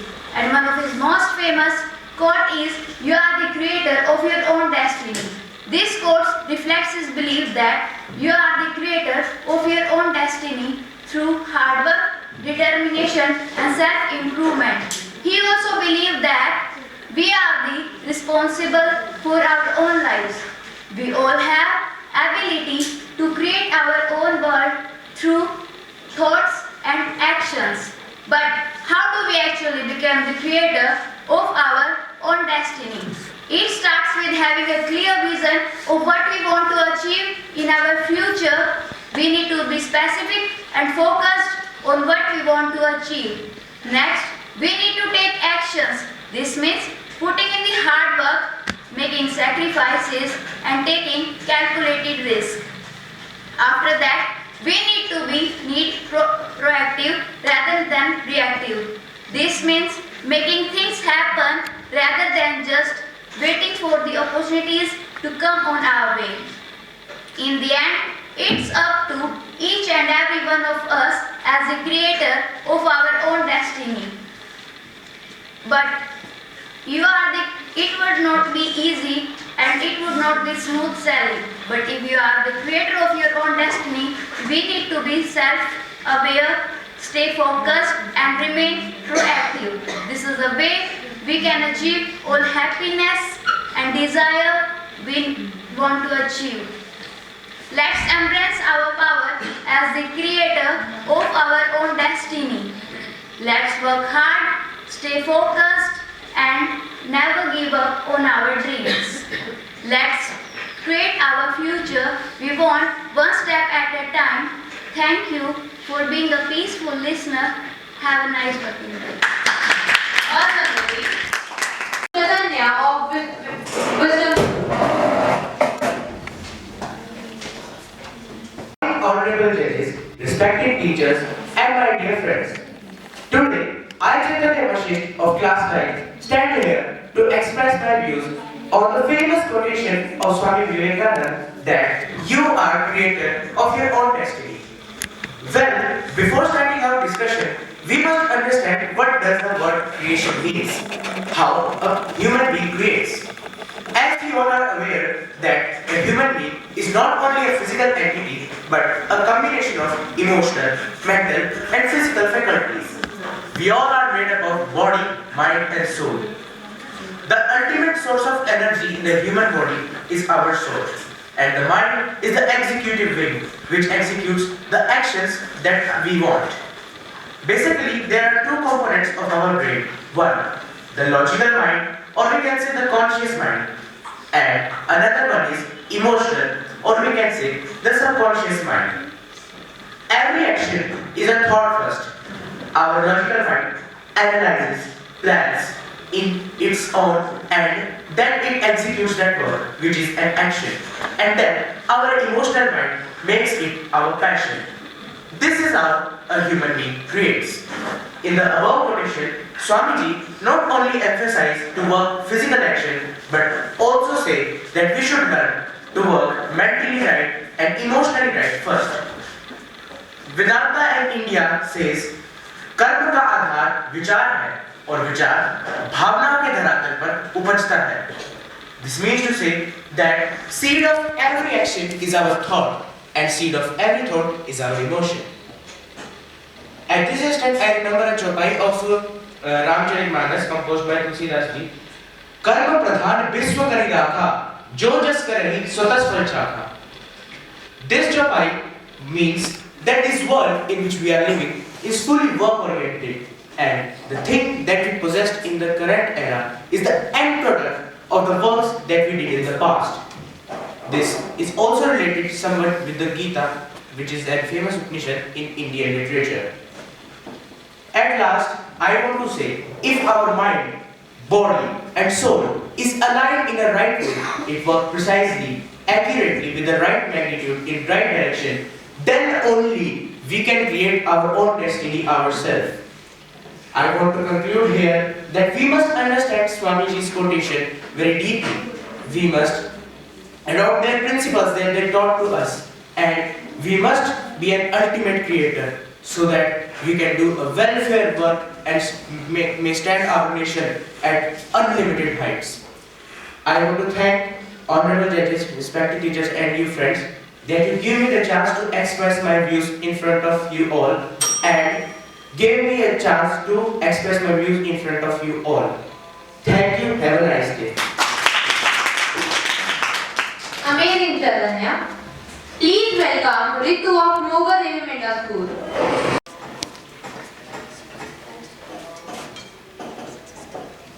Destiny is not a matter of chance. It's a matter of choice. It is not a thing to be waited for. It is a thing to be achieved. A very cheerful afternoon to everybody present here. I am Ritu and today I am going to air my views on the topic, you are the creator of your own destiny. To commence, let us give our pride and try to understand a simple theory. Understand that there is no mystery undeserved. There never has been a blow undeserved. There never has been an evil for which I did not pay the way with my own hands. Here, analyze yourselves and you'll find that every blow, every single blow that you have received came to you because you prepared yourselves for it. You did half and the external world did the other half. And that is how the blow came to you. Actually, this will sober us now. But at the same time, there comes a note of hope. And the note of hope is, I have no control of the external world, but that which is in me and nearer unto me, my own world is in my control. If the two together are required to make a failure, if the two together are necessary to give me a blow, I will not contribute the one which is in my keeping. And how then can the glow come? No. And this is what this simple theory concludes, that we and only we are responsible for whatever happening in our lives. We are responsible for what we are, and whatever we wish ourselves to be, only we have the power to make ourselves. Look, people generally lay all the blame of their lives on their fellow man, or they conjure up the ghost and say, it is a fate. But oh, innocent people, where is fate and who is fate? We reap what we sow. We are the makers of our own fate. None else has the blame, none has the praise. Okay, let's say this misery from which I am suffering is of my own doing. And this very thing proves that this could be undone by me alone, right? So, that which I created, only I can demolish. That which is created by somebody else, I shall never be able to destroy that. Therefore, stand up, be bold, be strong. Take the whole responsibility on your shoulders and know that you are the creator of your own destiny, which was said by one of the most powerful and distinguished personalities, one and only Swami Vivekananda. All the strength and success you want is within yourselves. At last, I just want to say that it is the coward and the fool who says this is fate. But it is the strong person who stands up and says, I will make my fate. That's it, all in my opinion. Thanks for your time and patience, and have a great day ahead. Incredible, lady. Please welcome Mitch of Delhi Public School.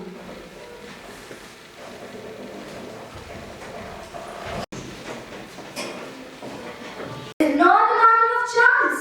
It is a matter of choice. It is not a thing to be waited for. It is a thing to be achieved. A very good afternoon to everyone. Today, Spursh is here to present my views on the topic that you are the creator of your own destiny. Our lives are what we choose to make them. Our future depends upon what we do in the present, because our actions today create our future tomorrow. At the same time, from this very analysis will come a root of hope which says that I have no control over the external world, but that which is in me. Let us give up our pride at this point at least and understand this, that you are the creator of your own destiny. You make yourself suffer, you make good and evil, and it is you who put your hands before your eyes. Destiny is all about the choices we make and chances we take. Our determination, sincere efforts and persistence create our fate. Our future being so-called destined is just a narrow escape. At some point of life, as Swamiji said, you all must have heard this, that God helps those who help themselves. But the initiative is always ours. Swami Vivekanand rightly believed that 15 to 20% of our life and destiny will be in our hands if we have just mastered our physical body. You all must have seen that a person who is physically very competent does things effortlessly. On the other hand, if we have control over our mind and emotion, 50 to 60% of it we will own, and if we have control of the inner fundamental life process, 100% of it we will own. Now the choice is yours. What do you want to become? A bag full of expectations, justifications, or a lamp enlightened by satisfaction?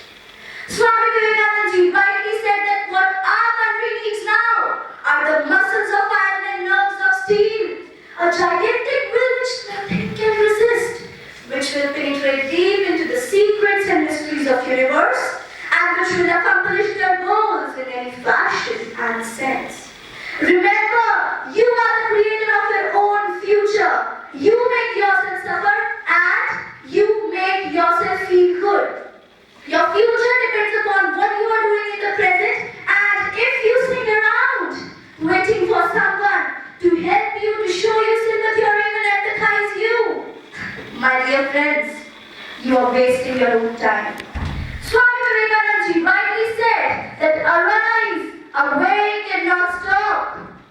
your goal is reached. At last, all I want to say is that my worthy participants, let's not give up hope. All the success and strength is within yourself. So create your new fate. Let the dead past bury its dead. The infinite future is before you. Thank you. Super, sir. Of IDTA Public School.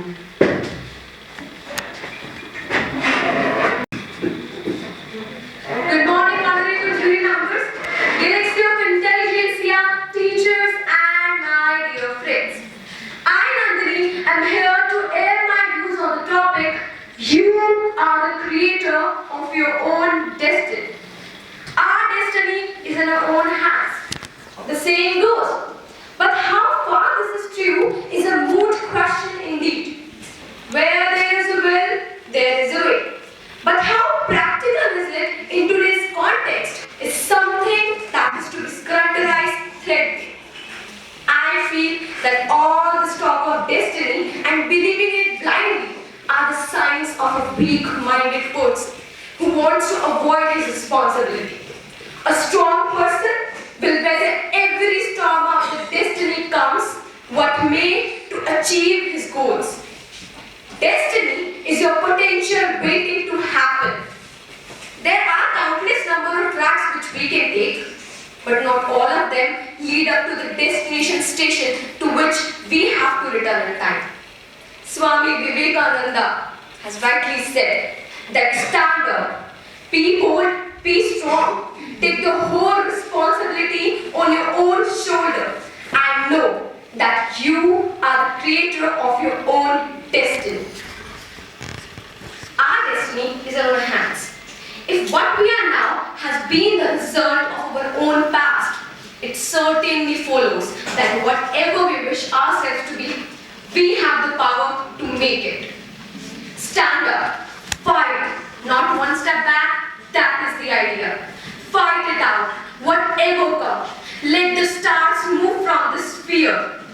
You gain nothing by becoming a coward. We reap what we sow. We have the power to make our own fate. None else has the brain, none has the brain. It has been rightly said that the wind is blowing. Those vessels whose sails are unfurled catch the wind and go forward in their direction. But those vessels whose sails are furled do not catch the wind. Is that the fault of the wind itself? No. I believe that we should always believe in the destiny. The road to the God is the roughest and the steepest in the universe. There are countless numbers of tracks that we can take as I said before.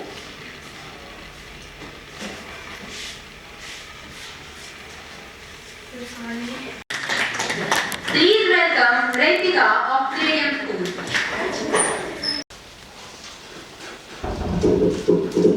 Greetings to all the judges and respected teachers, and hello to all my dear friends. I am Ritika from Palladium School. It is indeed an honor for me to express my views on Swami Vivekanand and his ideas for the upliftment of women. Swami Vivekanand was one of the greatest Hindu monks that India has ever seen. Till today, not only we Indians, but the whole world respect and follows his principles. But what were his thoughts about women? Swami Vivekanand was the first monk to uphold and work for freedom and equality of the women. He realized the importance of women in society as well as in the nation. Swami Vivekanand gave importance on education as the only tool of mass emancipation. He says, our part of duty lies in imparting true education to all men and women in the society. According to him, the noble example of Sita, Savitri and Gandhi should be brought home to their minds, and they should be inspired to mold their own lives in the light of these. According to him, the women of India should be taught religion, arts, science, hygiene, etc. He proposed to establish a women mat in Belur mat. With this women mat, a child. Women would be taught there. He attributed the duty of teaching to educated widows and brahmacharis. But does anybody know what were his views on gender equality? Swami Vivekanand was highly sympathetic towards the oppressed position of women in the society and argued for gender equality. He wanted that both men and women should be given equal status in the society. No society makes progress depending on man alone. It has to harness female power too. Giving a smile, he said, "It is not possible for a bird to fly on only with one wing." Swami Vivekananda was not interested in addressing issues like widows' remarriage or the age when girls can be married off. Nor did he like men interfering in their matters. He categorically asserted, "It is wrong, 1,000 times wrong, if a man dare to say, I will work for the salvation of this woman." For Swami Vivekananda, it is really difficult to understand that why in this country much difference is made between men and women, while Vedanta declares that one and the same conscious self is present in the all beings. According to him, the principal reason why India has degenerated is that there is no respect for women in this country. At last, the country that do not respect the women will never become great, nor will be ever in the future. Thank you and have a nice day. Amazing. Please welcome Vagisha of our public school. यत्र नार्यास्तु पूज्यन्ते रमन्ते तत्र देवता यत्रास्तु न पूज्यन्ते सर्वसत्रावरा क्रिया. It means God resides where women are respected and worshipped, and wherever women are disrespected, all actions come to naught or do not bear any fruits. Warm greetings to everyone present over here. I am Abhisha of APS Hisar, and I am going to share my views on the topic Swami Vivekanand views on the upliftment of women.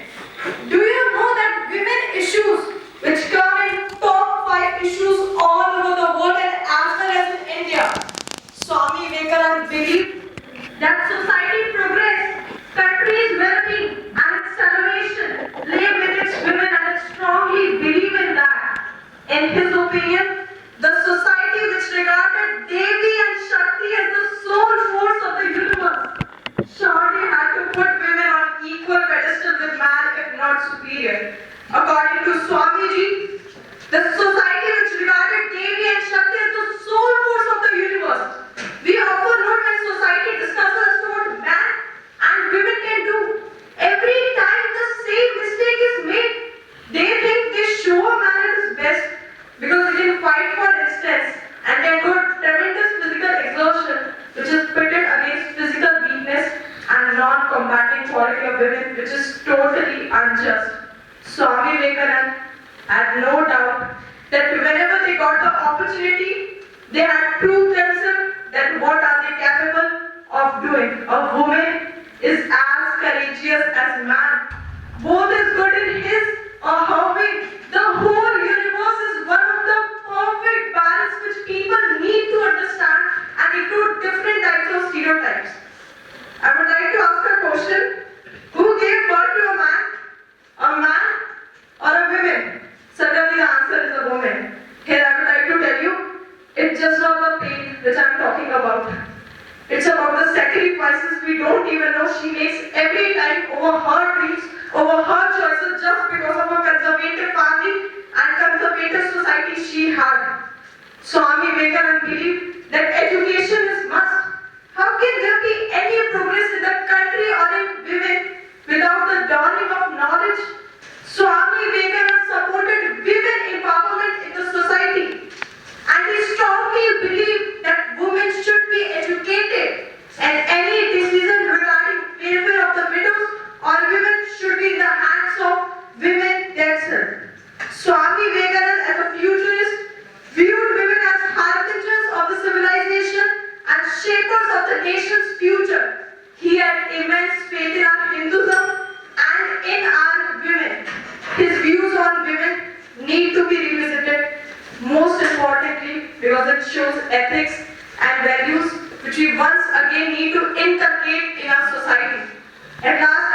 conclude with some famous word of Swamiji that the world best thermometer or any country best thermometer is its treatment of women. Many countries attain greatness by providing respect to women, and the nation or country which do not respect women have never been great or greater, nor it will be in the future. The world full of empowered women isn't where men are marginalized. It's where everyone thrives. Thank you, Jai Hind and Jai Bharat.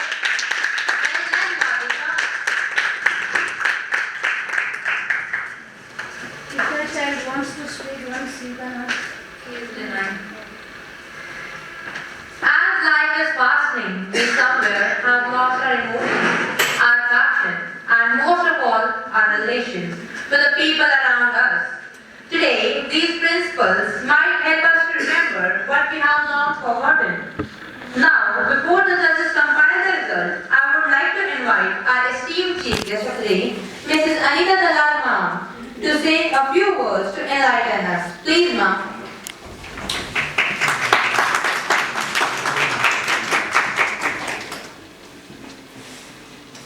And happy Youth Day to all of you. Thank you, ma'am. Why is so much like, are you tired now? No, ma'am. Then where is the energy? Happy Youth Day to everyone. Thank you, ma'am. Yeah, that's good, that's good. Right. So, my dear students, first of all, I would really appreciate your efforts. All of you were really wonderful and really awesome. I would say, if you have come over the stage, you have won yourself. Right? No matter you are getting the position first, second or third. That is separate thing. But you have that courage to come over here. That is the victory of yourself. So give yourself a big clap. Yes. My dear students, this is what the message from Vivekananda. Swamiji always wanted, as every one of you have included this thing, that youth power. Right? So what is that youth power? It is nothing like, okay, you put up some slogan and just start moving in the streets. Is it like that? No, no. No. So what was it? Anyone? What you can do nowadays? Being a youth. Yeah, please, I saw those hands. Yeah. Being a youth this day, we need to prove ourselves at every point. We need to show that how strong we are, and we need to do something for our country. We always need to progress, because our country is made up of our youth, and if we will progress, our country will progress. I want my India to be developed, which is still developing. For that, we need to... Right, okay. I saw one on the side also. Yeah, please. Well, according to me, the work of youth is not only to, as you said, that to speak slogans and others, and on working at an individual level with a full focus on your target, so that our country may grow, is the actual work of youth, according to me. That's true. Yes, so my dear students, the first thing is, why Swami Vivekananda has chosen the youth specially to bring the change in the country. The reason was, you are full of energy, vigor, right? And since you are full of energy, you can bring the changes which are required, which our society requires. Agree? Yes, ma'am. How many of you? I want your hands. Everybody can show me your hands, even with the teachers. Yeah, that's nice. So the point comes here, we can bring the change in the country when we can bring the change in ourselves. First me, myself, I. So how can you bring the change? It is nothing which you can bring overnight. It can only be brought by the focus, by the determination and by the commitment. So according to you, what you can bring? How can you bring that focus and commitment? Through meditation. Okay. Meditation. Anything else? Anything else? Through daily exercises which we do. Alright. So you want to say that, okay, by making yourself physically fit. Very good. By Yes. living the dream for which we are doing. Okay, by living your own dream. Anybody else? Yeah, I got this. Discipline. Very well, yes. Consistency. Consistency, right. Defining proper goal. Proper goal. Self-awareness. Self-awareness, right. Yeah. You should not stop even if, many failures come. You should always keep going. Keep going. Okay. Because again, yeah, I saw the one hand. Confidence. Confidence, right. So what it shows that everything, whatever we want to achieve, it cannot be brought until we are open for it. Unless we feel that yes, I am open to bring that change into myself first. I am ready to learn. Then only I can get that change. Agree? Yes, ma'am. So the first thing is what? First thing is openness. Be open to learn each and every moment.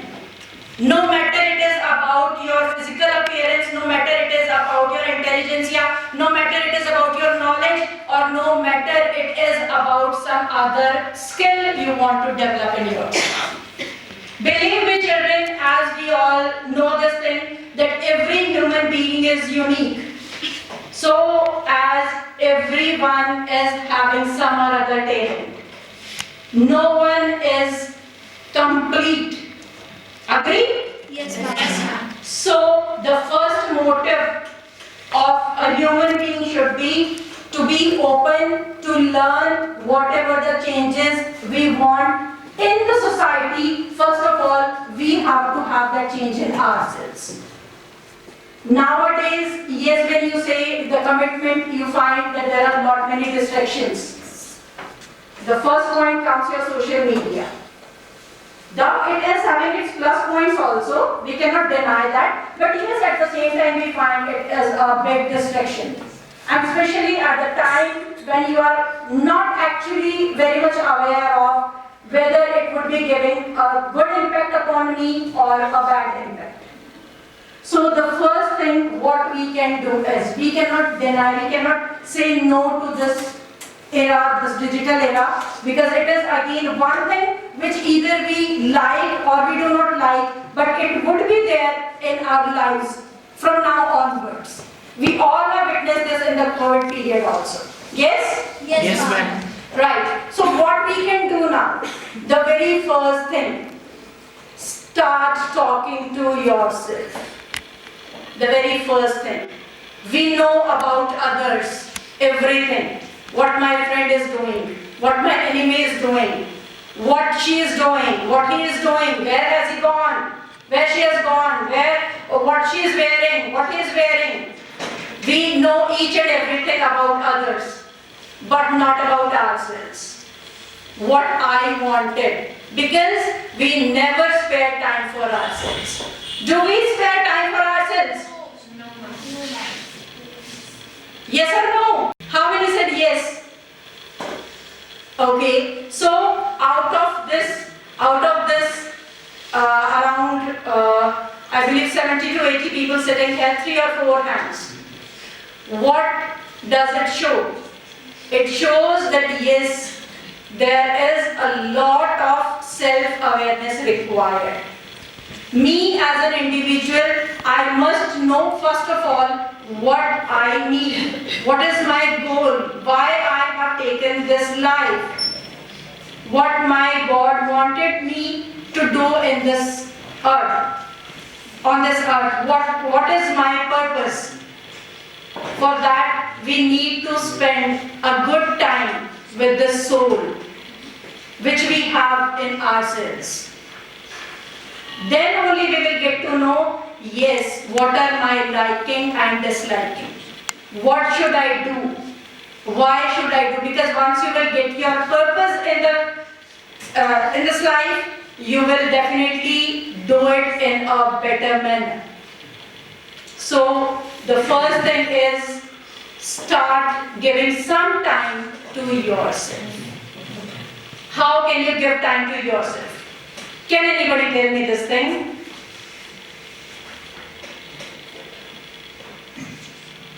Alright, yeah.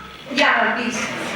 Talking to yourself what you don't like means every small things which whatever is happening throughout the day, we need to give time at the end of the day, like we need to make a list, like this is what is correct, this is what is wrong, how, in what manner I can like do it in a better way next day. Means throughout the day we come across many situations. It is not controllable, but how we react to it is controllable, or it's there in our hand. So be it interacting with the peers, with the students, with the elders, with the administrators, in every aspect, I would say. Yeah. Engaged in outer things, in materialistic, in this world we believe in materialistic things. To overcome this, first of all, we need to think that except materialistic things, there is a lot in this world, and to connect with our soul, we need to first of all understand the fundamental of humans, which is our mind only. And for this, we are always taught to write diary. Diary, as a person, diary is nothing, but as a friend, it is a very big thing. And when we start writing it, we will come to connect with it, because in that no one is there to read us. No one is there to judge us, and we people don't connect with each other with the fear of judgments only. I think this personally, and for me, if we need to connect with ourselves, we need to talk to ourselves, it is better to write a diary. Just spare half an hour and write a diary is a very good thing to connect with our soul. That's true, well said. So, I believe all of us, we are knowing this thing that yes, diary writing is a very good habit, but how many of we are following this? Is it an honest answer? Yes. Alright, okay. I do agree, because I do not have any other choice here. Right, so my dear students, the one thing which we can do is, in this digital era, we cannot keep our diary along with us, and that is a little habit. So what we can do, we can spare some time for ourselves. We can sit alone. It should not be any definite time. If you can make some definite time, that is really very good. Either in the morning, when you are waking up, that time, just give 5 to 10 minutes to yourself. That okay, first of all, thank you to God for giving me again a good and wonderful day. Then how I will be planning my day. And that you can easily find out that yes, this is my goal. This is how I am going to spend my day. Because once we plan everything, we could understand that I will be working and how I will be reaching to my goal. And at the end of the day, when you are going to bed, during that time, just spare 5 to 7 or 10 minutes to yourself. Whatever I have made the day plan, is it fulfilled? Or is there something else which I have to add into it, or I have to delete out? We can do this thing? Yes. Is it much easier? Yes. And by that we can get the idea also that yes, because at the end of the day you yourself will find that okay, am I able to complete whatever I am planning for myself? Because if you are able to do that, then only you can bring the change to the society. Yes. Whatever you are saying, whatever you are all have given your views and opinion here, you can fulfill that then only. Yes. And the second thing, never stop learning. It always, so start spending your time. Wherever you will spend your time, wherever you will invest your time, that time you will be more getting into your mind. So if you plan your day, if you start investing whatever you want to be in your life, if you want to be an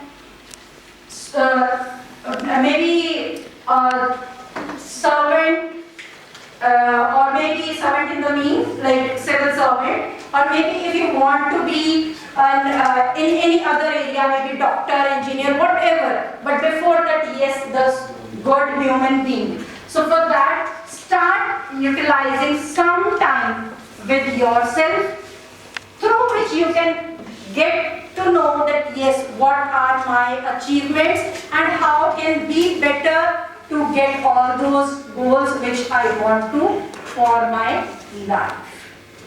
Can we do all these things? Yes, ma'am. And this is the real thing which Swami Vivekananda wanted from all of us, and that is what his desire was, that to bring everyone up to that level where they can feel themselves that yes, we are really proud.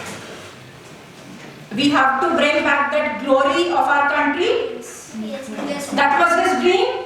Yes, ma'am. Yes, so that dream could be achieved only by your own commitment, focus and your determination. Thank you so much everyone. And once again, I would like to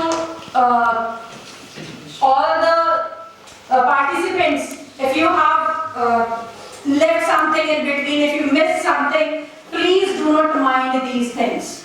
Again, I would say that is the foremost thing, to come up to the stage. That is the main thing.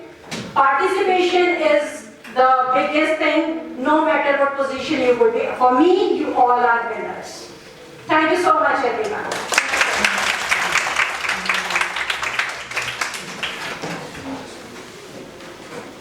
Thank you, ma'am, for enlightening us with your pearls of wisdom. Poetry is not an expression of party life. It's that time of night, lying in bed, thinking of what we really think, making private world public. That's what the poet does. Call upon Mrs. Bhavna Godara ma'am to scatter her sweet flowering words in the auditorium. Please, ma'am.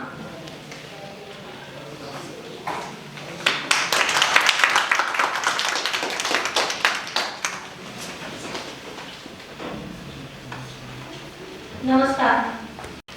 मेरे ख्याल से विवेकानंद जी के बारे में जानना कभी शायद समाप्त नहीं हो सकता।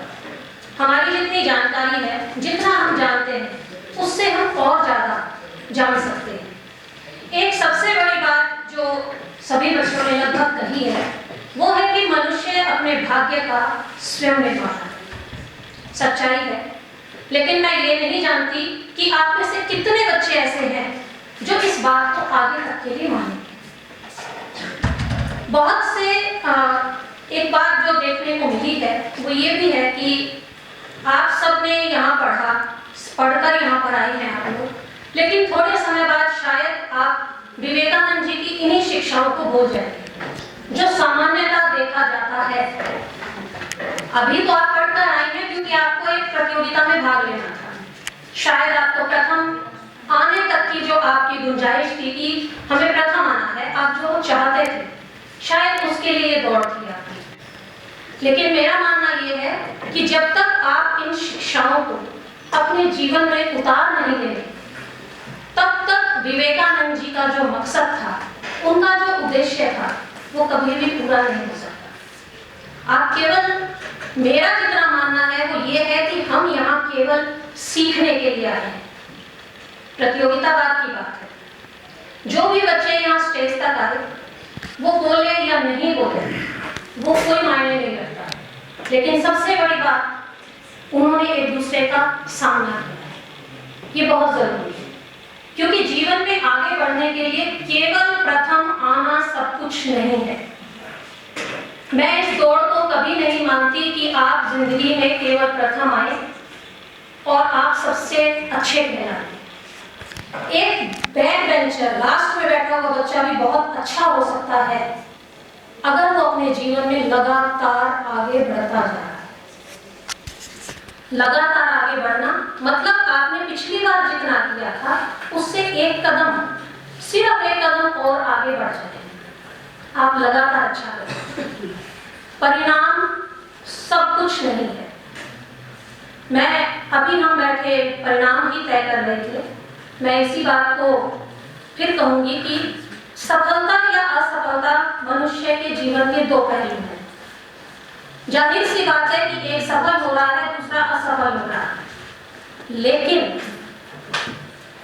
जितना मैं मानती हूँ, जितना मेरे जीवन का अनुभव है, असफलता हमें बहुत कुछ सिखाती है। असफलता ही हमें सिखाती है, अगर मैं ये कहना चाहूँ तो शायद यही से। क्योंकि सफलता के बाद मैंने ऐसे ऐसे विद्यार्थियों को देखा है जो एक घमंड में अपनी जिंदगी का जो मार्गदर्शन है या जो भी उनका पथ है उसको भूल जाते हैं।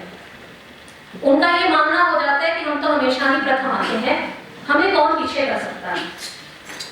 लेकिन जितनी बारीकियों से मैंने अभी आप सबको देखा है, उसके हिसाब से अगर आप लगातार मेहनत करते भी जाएं, सफलता असफलता को एक तरफ छोड़ दें, क्योंकि ये जीवन का एक बहुत छोटा पहलू है। सब कुछ नहीं है सफलता। बेशक हम लगातार आगे बढ़ते हैं, बेशक हम असफलताओं से सीखते हैं, क्योंकि सफलता मनुष्य को केवल और केवल एक डर सिखा सकती है कि अगर हम गिर गए तो क्या होगा, लेकिन असफलता उस डर से लड़ना सिखाती है। ये मेरी सोच है और मेरा यही मानना है। मेरा अब तक जो जीवन बना है या मैं आज तक जिस मकाम पर भी पहुंची हूँ, वो केवल असफलताओं के सहारे है।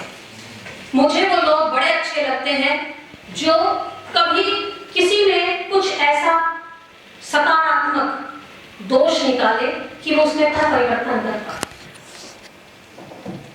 हमें अक्सर वो लोग बुरे लगते हैं जो हमें दोष दिखाते हैं, लेकिन मुझे वो लोग पसंद हैं जो मुझमें दोष दिखाते हैं। तभी तो मैं सुधरूंगी, तभी तो मुझ में बदलाव आए। अगर हम सब कुछ हैं, हमें सब कुछ आता है, फिर तो हम समाप्त होंगे, क्योंकि लगातार सीखना ही जीवन है। सब कुछ कभी भी कोई भी व्यक्ति अपने जीवन में सीख कर नहीं आ सकता। कोई मनुष्य मेरी दृष्टि में परफेक्ट जिसको कहा जाता है, जो आजकल के विद्यार्थियों की सोच है, या अगर मैं कहूं कि बहुत से अध्यापक भी केवल यही मानते हैं कि हम परफेक्ट हमें बच्चा चाहिए, तो ऐसा करके हम अपनी भावी पीढ़ी को समाप्त कर रहे हैं। उस जगह पर कभी मैं भी थी। एक समय ऐसा भी था कि जब स्टेज पर चढ़कर मेरे पैर कांप जाते, मैंने कभी नहीं सोचा था अपने जीवन में कि मैं कभी यहाँ इस जगह पर बैठकर निर्णायक मंडल में शामिल हो सकती। मैंने नहीं सोचा था। उस स्थान पर केवल एक, कहते हमें एक आलोचक चाहिए होता है, एक आलोचक मुझे भी मिला। जैसे ही मैं स्टेज पर चढ़ती थी, वो सबसे ज्यादा मेरी आलोचना करता था। नतीजा क्या निकला कि धीरे धीरे मैंने सीखा कि बोलना क्या है, कैसे बोलना है, स्टेज पर कैसे दूसरों को फेस करना है। लेकिन जो मेरी कक्षा का सबसे अच्छा विद्यार्थी था, वो ये बात नहीं सीख पाया। एक समय वो भी आया कि स्टेज पर हर समय केवल मुझे भेजा जाता था। उन्हें ये लगता था, अध्यापकों को ये लगता था कि शायद ये कभी भी किसी भी मुद्दे पर बोलेंगे। इतना एक विश्वास अध्यापकों को मुझ में था और मुझे उनमें था कि वो मुझे बहुत कुछ सिखा सकते हैं। अगर उस पहली ही सीढ़ी पर चढ़कर, जहां मेरे पैर पहली बार कांपे थे, सब लोग मुझ पे हंस रहे थे, अगर मैंने वो सीढ़ी वहीं पर छोड़ दी होती तो शायद मैं कभी अपने जीवन में आगे नहीं बढ़ता। इसलिए जीवन में हार मानना ना सीखें, क्योंकि लगातार असफलता ही आपको सिखाएगी। सफलता वो नहीं सिखा सकती जो आपकी कमी आपको सिखा रही है। इसलिए सर्वश्रेष्ठ बनने का प्रयास ना करें। सर्वश्रेष्ठ बनना मतलब अपने आप को हमेश रखें, जीवन में हमेशा सीखने। आसपास के माहौल बहुत कुछ सिखाता है हमें। अगर आप छोटी सी चीजों को देख लें, एक बड़ा सरल सा उदाहरण हम कविताओं में अक्सर पढ़ते हैं कि एक चींटी जब चढ़ती है वो कोशिश करती है। बड़ी सरल सी कविता है, आप सभी ने शायद पढ़ी होगी, लेकिन उसका एक गूढ़ अर्थ है उस कविता का जो बहुत कम लोग समझ पाते हैं। एक चींटी के बारे में ये कहा जाता है कि वो 24 घंटे जागती है, लगातार मेहनत करती है, अपने वजन से, जितना उसका वजन है उससे 10-20 गुना वो खा सकती है। हमारे जीवन में छोटी सी समस्या आती है, हम क्या करते हैं, उसको इतना बड़ा कर देते हैं कि मैं तो कुछ कर ही नहीं पाऊंगा, पता नहीं अब क्या होगा, अब यहीं की बात ले लें, यहाँ से आप जाकर हो सकता है कुछ विद्यार्थी ये सोचे कि हमने तो बहुत अच्छा किया था लेकिन हम तो अपने अध्यापकों की उम्मीद पर खरे नहीं उतर पाए। और ऐसा नहीं, आप यहाँ से जो भी जा रहे हैं सीख कर जा रहे हैं। मैं भी आ रही हूँ तो बहुत कुछ सीख कर जा रही हूँ। बहुत से ऐसे विद्यार्थियों से सामना भी होता है जो पहली बार में घबराते हैं, लेकिन बाद में ऐसे ऐसे लोग भी मुझे मिले हैं, ऐसे विद्यार्थी भी मुझे मिले हैं जो जीवन में बहुत कुछ कर गए लेकिन नम्रता आज भी उनमें बाकी है। तो विद्यार्थी जीवन में मनुष्य को सबसे पहले जो सीखने का गुण है वो है नम्रता। आप कितने भी बड़े हो जाएं, जीवन भर नम्र रहें। नम्र का मतलब तो समझते होंगे ना? हाँ जी, आप बताइए जरा। हम ये कह रहे हैं, पोएम तो सुनाओगे आप हमें? अभी बस सुनाई दे दो। नम्र का मतलब तो समझते हैं आप? हाँ बताओ। नम्रता मतलब हमारे अंदर की कोई भी घमंड ना हो। हम कितने कितने भी सफल हो जाए, हमें नम्रता को नहीं छोड़ना चाहिए। नम्रता मतलब हमें सरल और साधारण जीवन जीना चाहिए, सबके साथ एक जैसा करना चाहिए, कभी अपने आप को ऊपर नहीं समझना चाहिए। सही बात है। नम्रता मेरी दृष्टि में कुछ सीखना। आपने विवेकानंद जी का एक चित्र मैं यहाँ बहुत देर से देख रही थी जिसमें उनके हाथ ऐसे, देखा होगा, आप सभी देखते हैं। इसका मतलब है कि जब मनुष्य, सामान्यतः हमारे हाथ ऐसे आते नहीं हैं। जब हम कुछ सीखना चाहते हैं, किसी से ग्रहण करना चाहते हैं, तब हमारी ये मुद्रा होती है। और विवेकानंद जी हमेशा दूसरों से सीखते ही थे। मैम कह रही है कि मैं अपनी कविता कब सुनाऊंगी।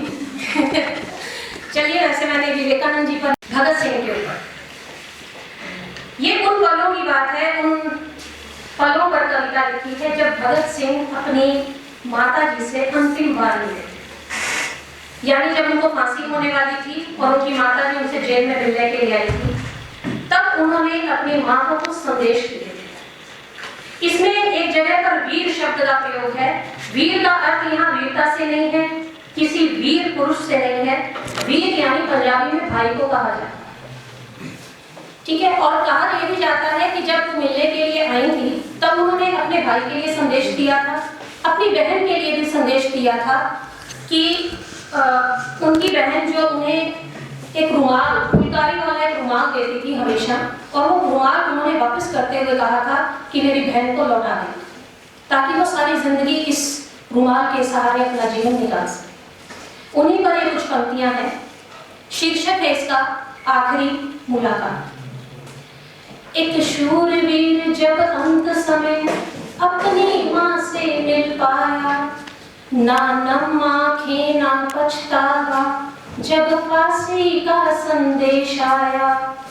माँ की आंखें गीली देख वीर भगत ये बोला था, माँ की आंखें गीली देख वीर भगत ये बोला था, तू रो देगी तो जग सारा मुझको कायर बोलेगा, तू रो देगी तो जग सारा मुझको कायर बोलेगा। तुझे है इस मिट्टी की सौगंध कतरा तू न बहाएगी, मेरी शहादत तू तो देखना इंकलाब नया लाएगी, मेरी शहादत तू तो देखना इंकलाब नया लाएगी। जब देखेगा हंसते हंसते फांसी गले लगा लूंगा, अंग्रेजों की मरते दम तक ईंट से ईंट बजा दूंगा। लेकिन इतना वादा कर तू मुल्क के हर जवान से, लेकिन इतना वादा कर तू मुल्क के हर जवान से, लाश मेरी को विदा करेगी चेहरे पे मुस्कान से, लाश मेरी को विदा करेगी चेहरे पे मुस्कान से। तू मेरे शव को लेने एक बार ना आएगी, मेरे कफन को देख के ममता आंसू नहीं बहाएगी। वीर मेरे को कह देना कि समय विदा का अब आया, वीर मेरे को कह देना कि समय विदा का अब आया। बहन मेरी को फुलकारी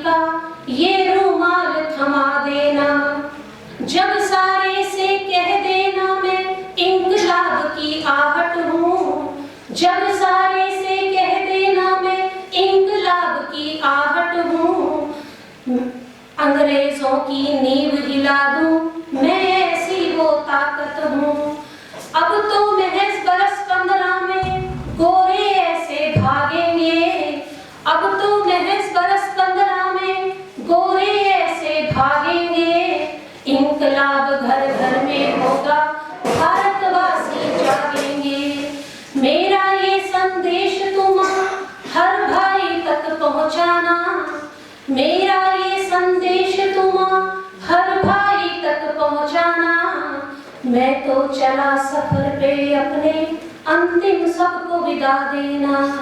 मैं तो चला सफर पे अपने अंतिम सबको विदा देना। मैं तेरी चरणों की धूली अब माथे पे लगाता हूँ। रूप तेरी गोदी में खेलने माता रूप बदल फिर आता हूँ। तेरी गोदी में खेलने माता रूप बदल फिर आता हूँ। एक वादा तुझसे मेरा मैं हंसते हंसते जाऊंगा। फांसी के तख्ते पे भी मैं इंकलाब ही गाऊंगा। इंकलाब ही गाऊंगा। इंकलाब ही गाऊंगा।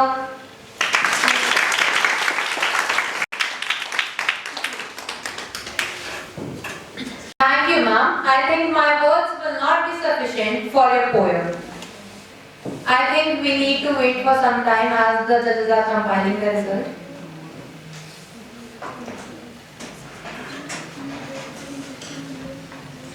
Nobody is a born winner.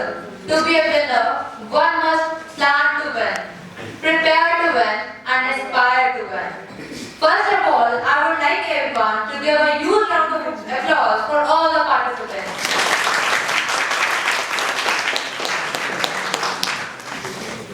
Everyone's heartbeat must be palpitating, so not to waste much of our time bringing in the much awaited moment that is prize distribution ceremony. I request our esteemed chief guest, Mrs. Anita Dalal ma'am, to please come on the stage and felicitate the winners of senior Hindi category.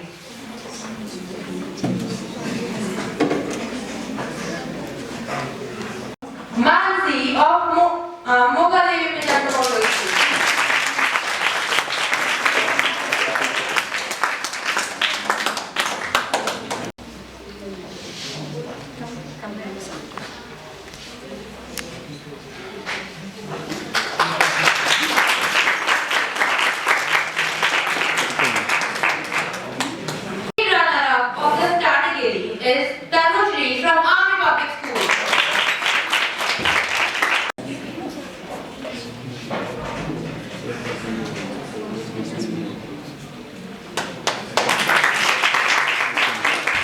Of this category is Devansh of IDDA Public School.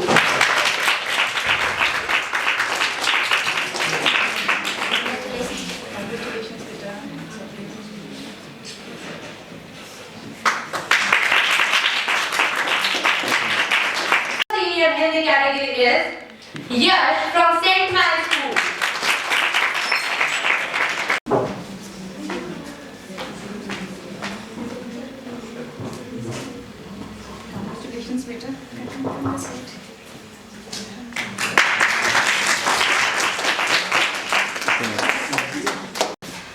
Now, I would like to request our special guest of honor of the day, Mr. Ashok Buddha sir, to please come forward and facilitate the winners of senior English category.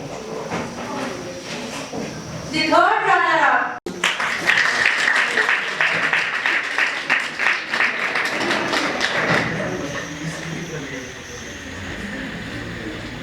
Please give her a huge round of applause.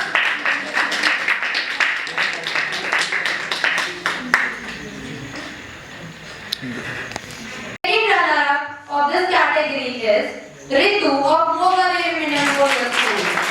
You know the clap back, yes.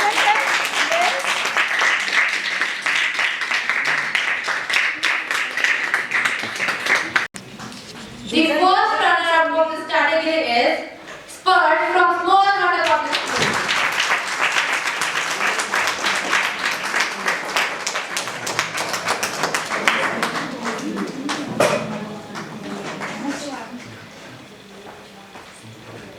Congratulations.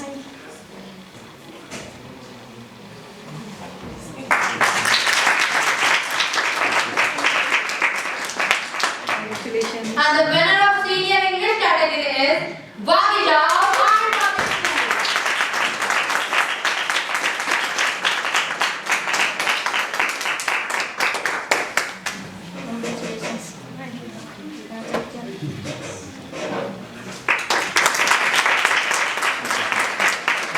Now I would like to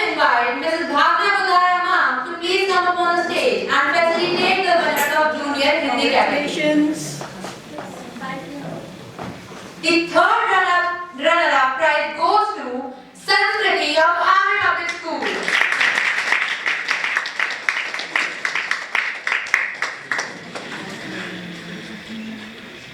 Congratulations,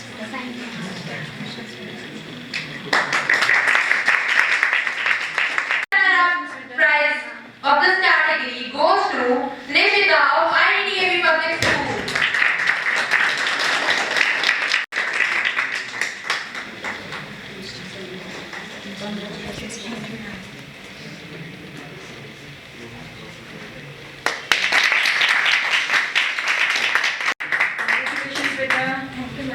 And the first runner-up of this category is Garvit from St. Mary's School. Please give him a huge round of applause. Junior Hindi category is Ranjan from Mogadevi Middle School.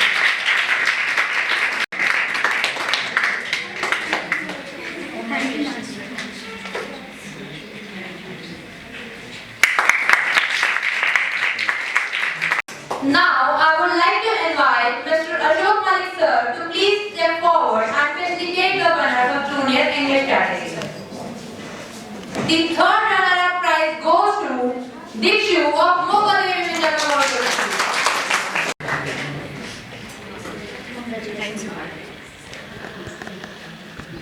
Please give her a huge round of applause. The runner-up prize goes to Vanika of Palladium School.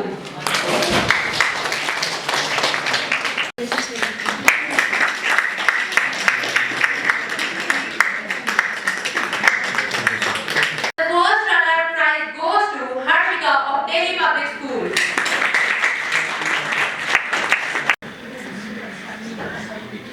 इधर आ जाओ बेटा। Congratulations.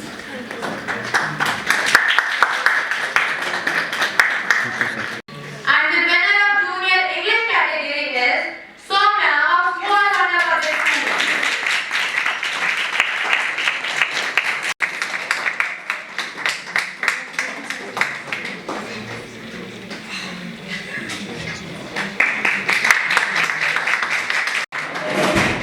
Overall running trophy goes to IDDAV Public School.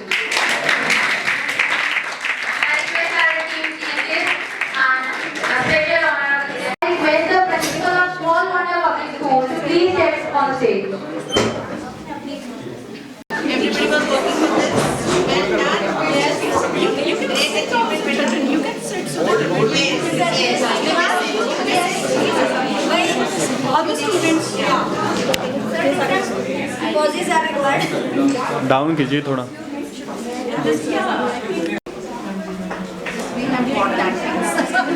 Down कीजिए थोड़ा, down trophy को। Yes, okay okay. Yes, they can hold it. Children can students can hold it. Carefully, hold it. Devansh. बच्चे नहीं दिखाई दे रही। ओके जी, हो गया जी। ठीक है? हाँ जी।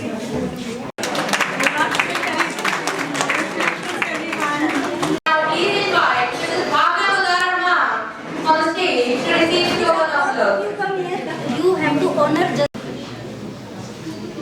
Children, please clap for her.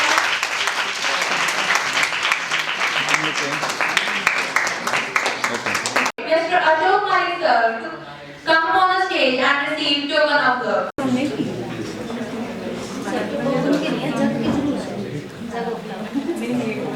वाला connection हो गया। So presently you are.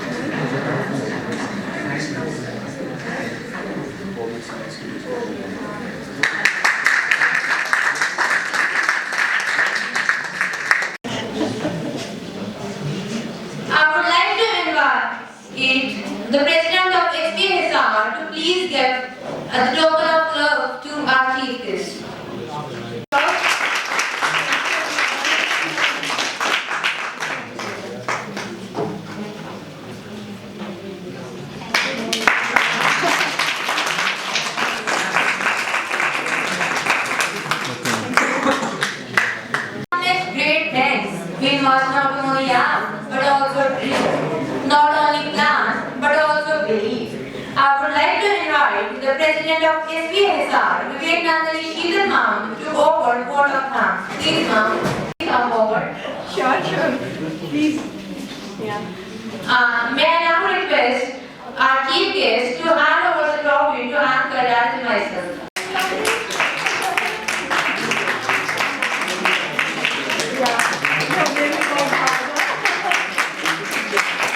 Invite President of SVSR, Vivekananda ma'am, to go for a vote of thanks. Good afternoon, with whose blessings this program has been a successful event. And I thank the chief guest from the bottom of my heart who has spared time from her busy schedule to be present here during this event and actively participating and commenting about those activities and speeches, etc. I'm thankful to Shri Sudaji and Principal Small Wonder who have contributed a lot supporting for this event. I thank both the jury members who appear more brilliant than these participants because it was really a struggle to find out who is the winner and all that. I'm thankful to the principals of all the schools who have sent their participants for this event. I want to congratulate each one of you. You have somehow faced the stage and given your best. Each one of you a winner for me. The reason when you participate in such events, you always learn something. And when it is related to Swami Vivekananda, surely these teachings are life-giving.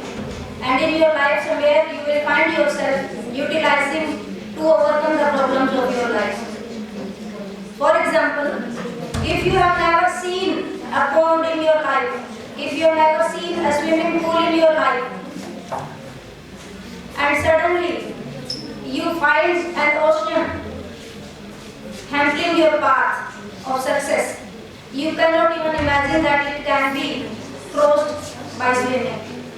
So, Vivekananda's life is a kind of path maker. We can get guidance whenever we feel in our life we are disturbed, we need peace of mind, or we have to overcome the obstacles. Much has been said about Swami Vivekananda in your speeches. I want to draw your attention towards another aspect of his personality. I think they are too much excited to see the prizes and not interested in listening to me talking continuously. That's okay. That's your wish. I will just brief my speech. Sometimes when you achieve something, then you feel that, I'm just talking about the sky and you don't even bother who are parents, who are teachers. You don't leave any opportunity when you can tell them that I know everything. But why I am discussing about this here? Swami Vivekananda, who is known as Dispeller of Darkness, who had immense capability that he could defeat anybody in any arguments. He could shatter any disbelief within seconds with his words.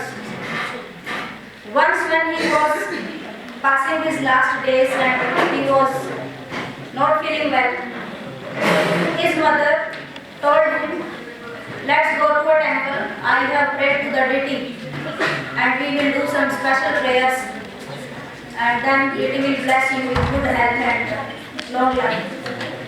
Vivekananda knew that he is not going to see his 40s because his guru had already declared that Vivekananda will never see his 40s. But Vivekananda went along with his mother. There his mother said, my son, roll on the ground 7 times, then our puja will be completed. See the person, dispeller of the darkness, when he speaks, people will go down. He is there rolling on the ground. Not because he thinks that I will be okay by doing this, just because he respected the feelings of his mother. He loved his mother. Swami Vivekananda has said, if a person cannot love and respect his or her mother, can never become a great personality. So always respect your parents. Another thing about Swami Vivekananda which I want to highlight here, his faith in the words of his Guru, Sri Ramakrishna. After achieving so much in foreign lands, when he came to India, there he got some followers as well who had started financing his project to establish Balloon Mutt. And it was constructed, and then one day they were celebrating birth anniversary of Sri Ramakrishna. Then Swami Vivekananda's mother came there, and she was pretty happy, feeling proud that my son has created all this. Because once after the demise of Sri Ramakrishna, they were living life like beggars. They had nothing to eat. They had no shelter to stay. Somehow they passed the days, and Swami Vivekananda went there to Chicago, and he gave such speech that everybody became his admirer, and he got some sponsors as well for his project. So she was thinking correctly, as per her views, that my son has created all this. But Swami Vivekananda, who could read anybody's thoughts, went there, said, Mother, do you really think your son has created all this, and I feel you are so proud of me? But pardon me, I want to tell you one truth. I have not done this. This is done by Sri Ramakrishna. If anything good for the nation or for the world or for the humanity is done by me, it is not done by me. It's as per you people, you think I have done all this, but I know in the deepest corner of my heart that this is accomplished by Sri Ramakrishna. That was his faith. Not only this, Ramakrishna once said that Sri Sharda Devi, who is known as Holy Mother, she is an incarnation of Goddess Saraswati. Swami Vivekananda had so much faith in his words. He started considering that she is really Goddess Saraswati. Once there was one engineer, that disciple of Sri Ramakrishna, told Swami Vivekananda that I will go there. That engineer is considered, he had designed the balloon actually, who had become a monk living the worldly life, and he was helping Swami Vivekananda. So once they went to meet Ma Sharda, and Swami Vivekananda, who was that engineer as well as monk, he said, I just want to wish Ma Sharda, and you please wait, I am coming. So he went there, bowed down and saluted mother and came. Swami Vivekananda said, when he went outside, is this the way you salute Goddess Saraswati? I will tell you. He went there and offered Sashtang Pranam to Ma Sharda. Our Guru says that she is Saraswati, and we bow down Saraswati. This is the perfect way, how we should. So that was his love and respect for his Guru. Another thing I want to tell, his love for India. Swami Vivekananda once said that Vivekananda is condensed India, means if you will make India in a smaller form, it will become Vivekananda. When he was there in America, one of his admirers asked, Swami Vivekananda, how can I help you in the best manner? Swami Vivekananda replied in one sentence, love India. There was one lady admirer of Swami Vivekananda. She was expressing her views about Swami Vivekananda's personality once. She said, when Swami Vivekananda was giving his speech and we were listening to him, the moment he spoke the word India, we fell in love with India. That was the magic in the word India when he spoke.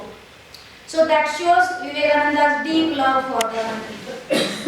Once a person asked Swami Vivekananda, "You are a monk. Whole world is same in your eyes.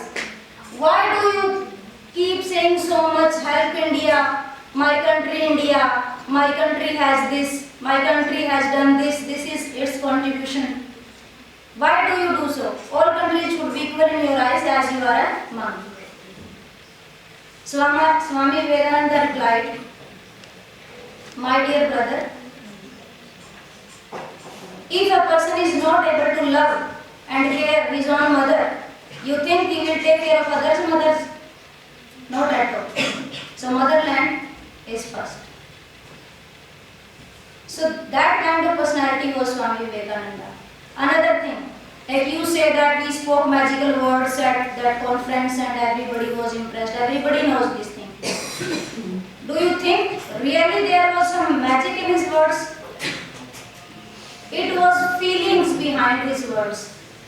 He was speaking whatever he had felt in his life. If he is speaking about India, he had traveled India 3 to 4 years walking without shoes even, without food sometimes for 2 to 3 days, and he tried to understand India. That's why the word India, when he spoke, it carried everything about India.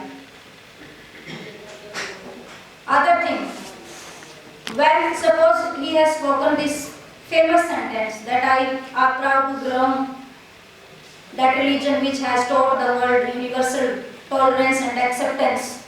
It was not mere sentence which you are using nowadays as quote. It means that he knows, he had understood the thing properly. How in other countries, those who boast of their superior civilization and all, how Jesus Christ, when he realized that all are equal and he started to preach, what happened to him? He was crucified. It was only after 300 to 400 years of his death that Christianity gained ground in those countries where now Christianity has spread so much. When Prophet Muhammad, he started, after his realization, he started speaking about his philosophy and teachings. What happened to him? He was attacked by his own people. They tried to kill him. That was a different matter, that he took 2 weapons, fought against them, defeated them, and established Islamic empire and became the religious as well as political head of that empire. So that was another matter, otherwise he could have been killed in the similar manner, the way Jesus was crucified. So that is that civilization which you people say that Indian people are backward. But in my country, Gautam Buddha was born in a Hindu family. He spoke against Hinduism, criticized many evil practices, preached there happily for more than 50 years or 40 years. He lived a long life, died. Mahavir Jain came, criticized practices which he felt wrong, established his own religion, lived a long life, died happily. Guru Nanak Dev Ji came, preached his teachings, later on which became as Sikhism, lived a happy life. This is my religion, this is my country, how we tolerate everybody, how we accept everybody. So when you have understood all the things fully and when you speak about that, that is the magic. So, and that is the reason that NEP 2020 also focuses on experiential learning. That means that whatever you are studying, whatever you are reading, you should not cram it. You should understand it. So when you will start just doing such small changes in your attitude towards studies, which generally you feel that simply we have to get marks or simply we have to escape the scoldings of the parents or teachers, so let us complete our work. No, then you will not become Vivekananda. If you want to become great, then you have to do the things with proper understanding. So, just small changes in your habits and you also will become a great personality. Now I would like to end my speech with a hymn to Lord Shiva. There are 5 lines in that.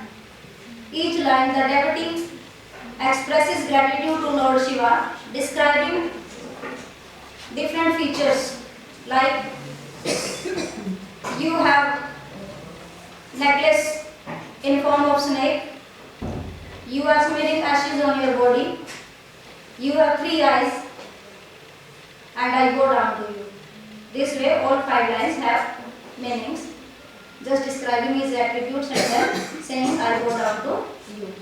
So shall I? Yes.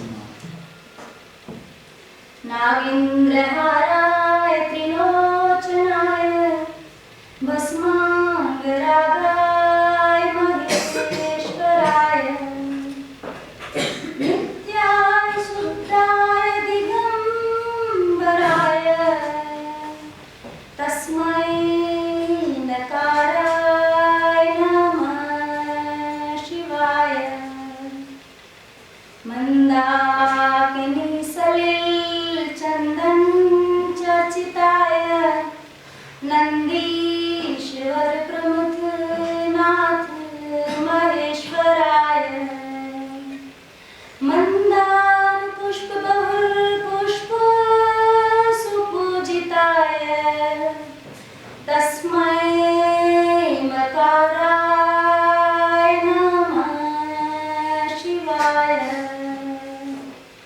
Shivaya Gauri Vadana Vajvrinda Suryaya Dakshadavarnashikaya Srinilkanthaya Vishadvajaya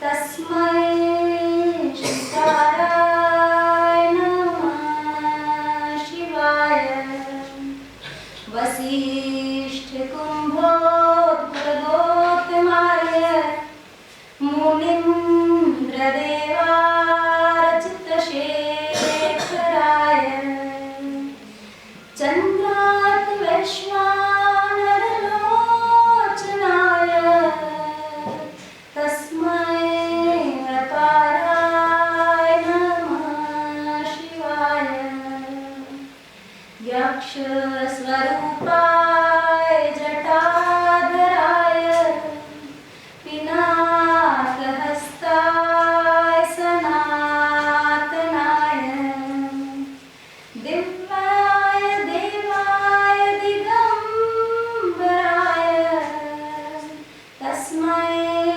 Akaraya Namah Shivaya. Namah Shivaya. Thank you.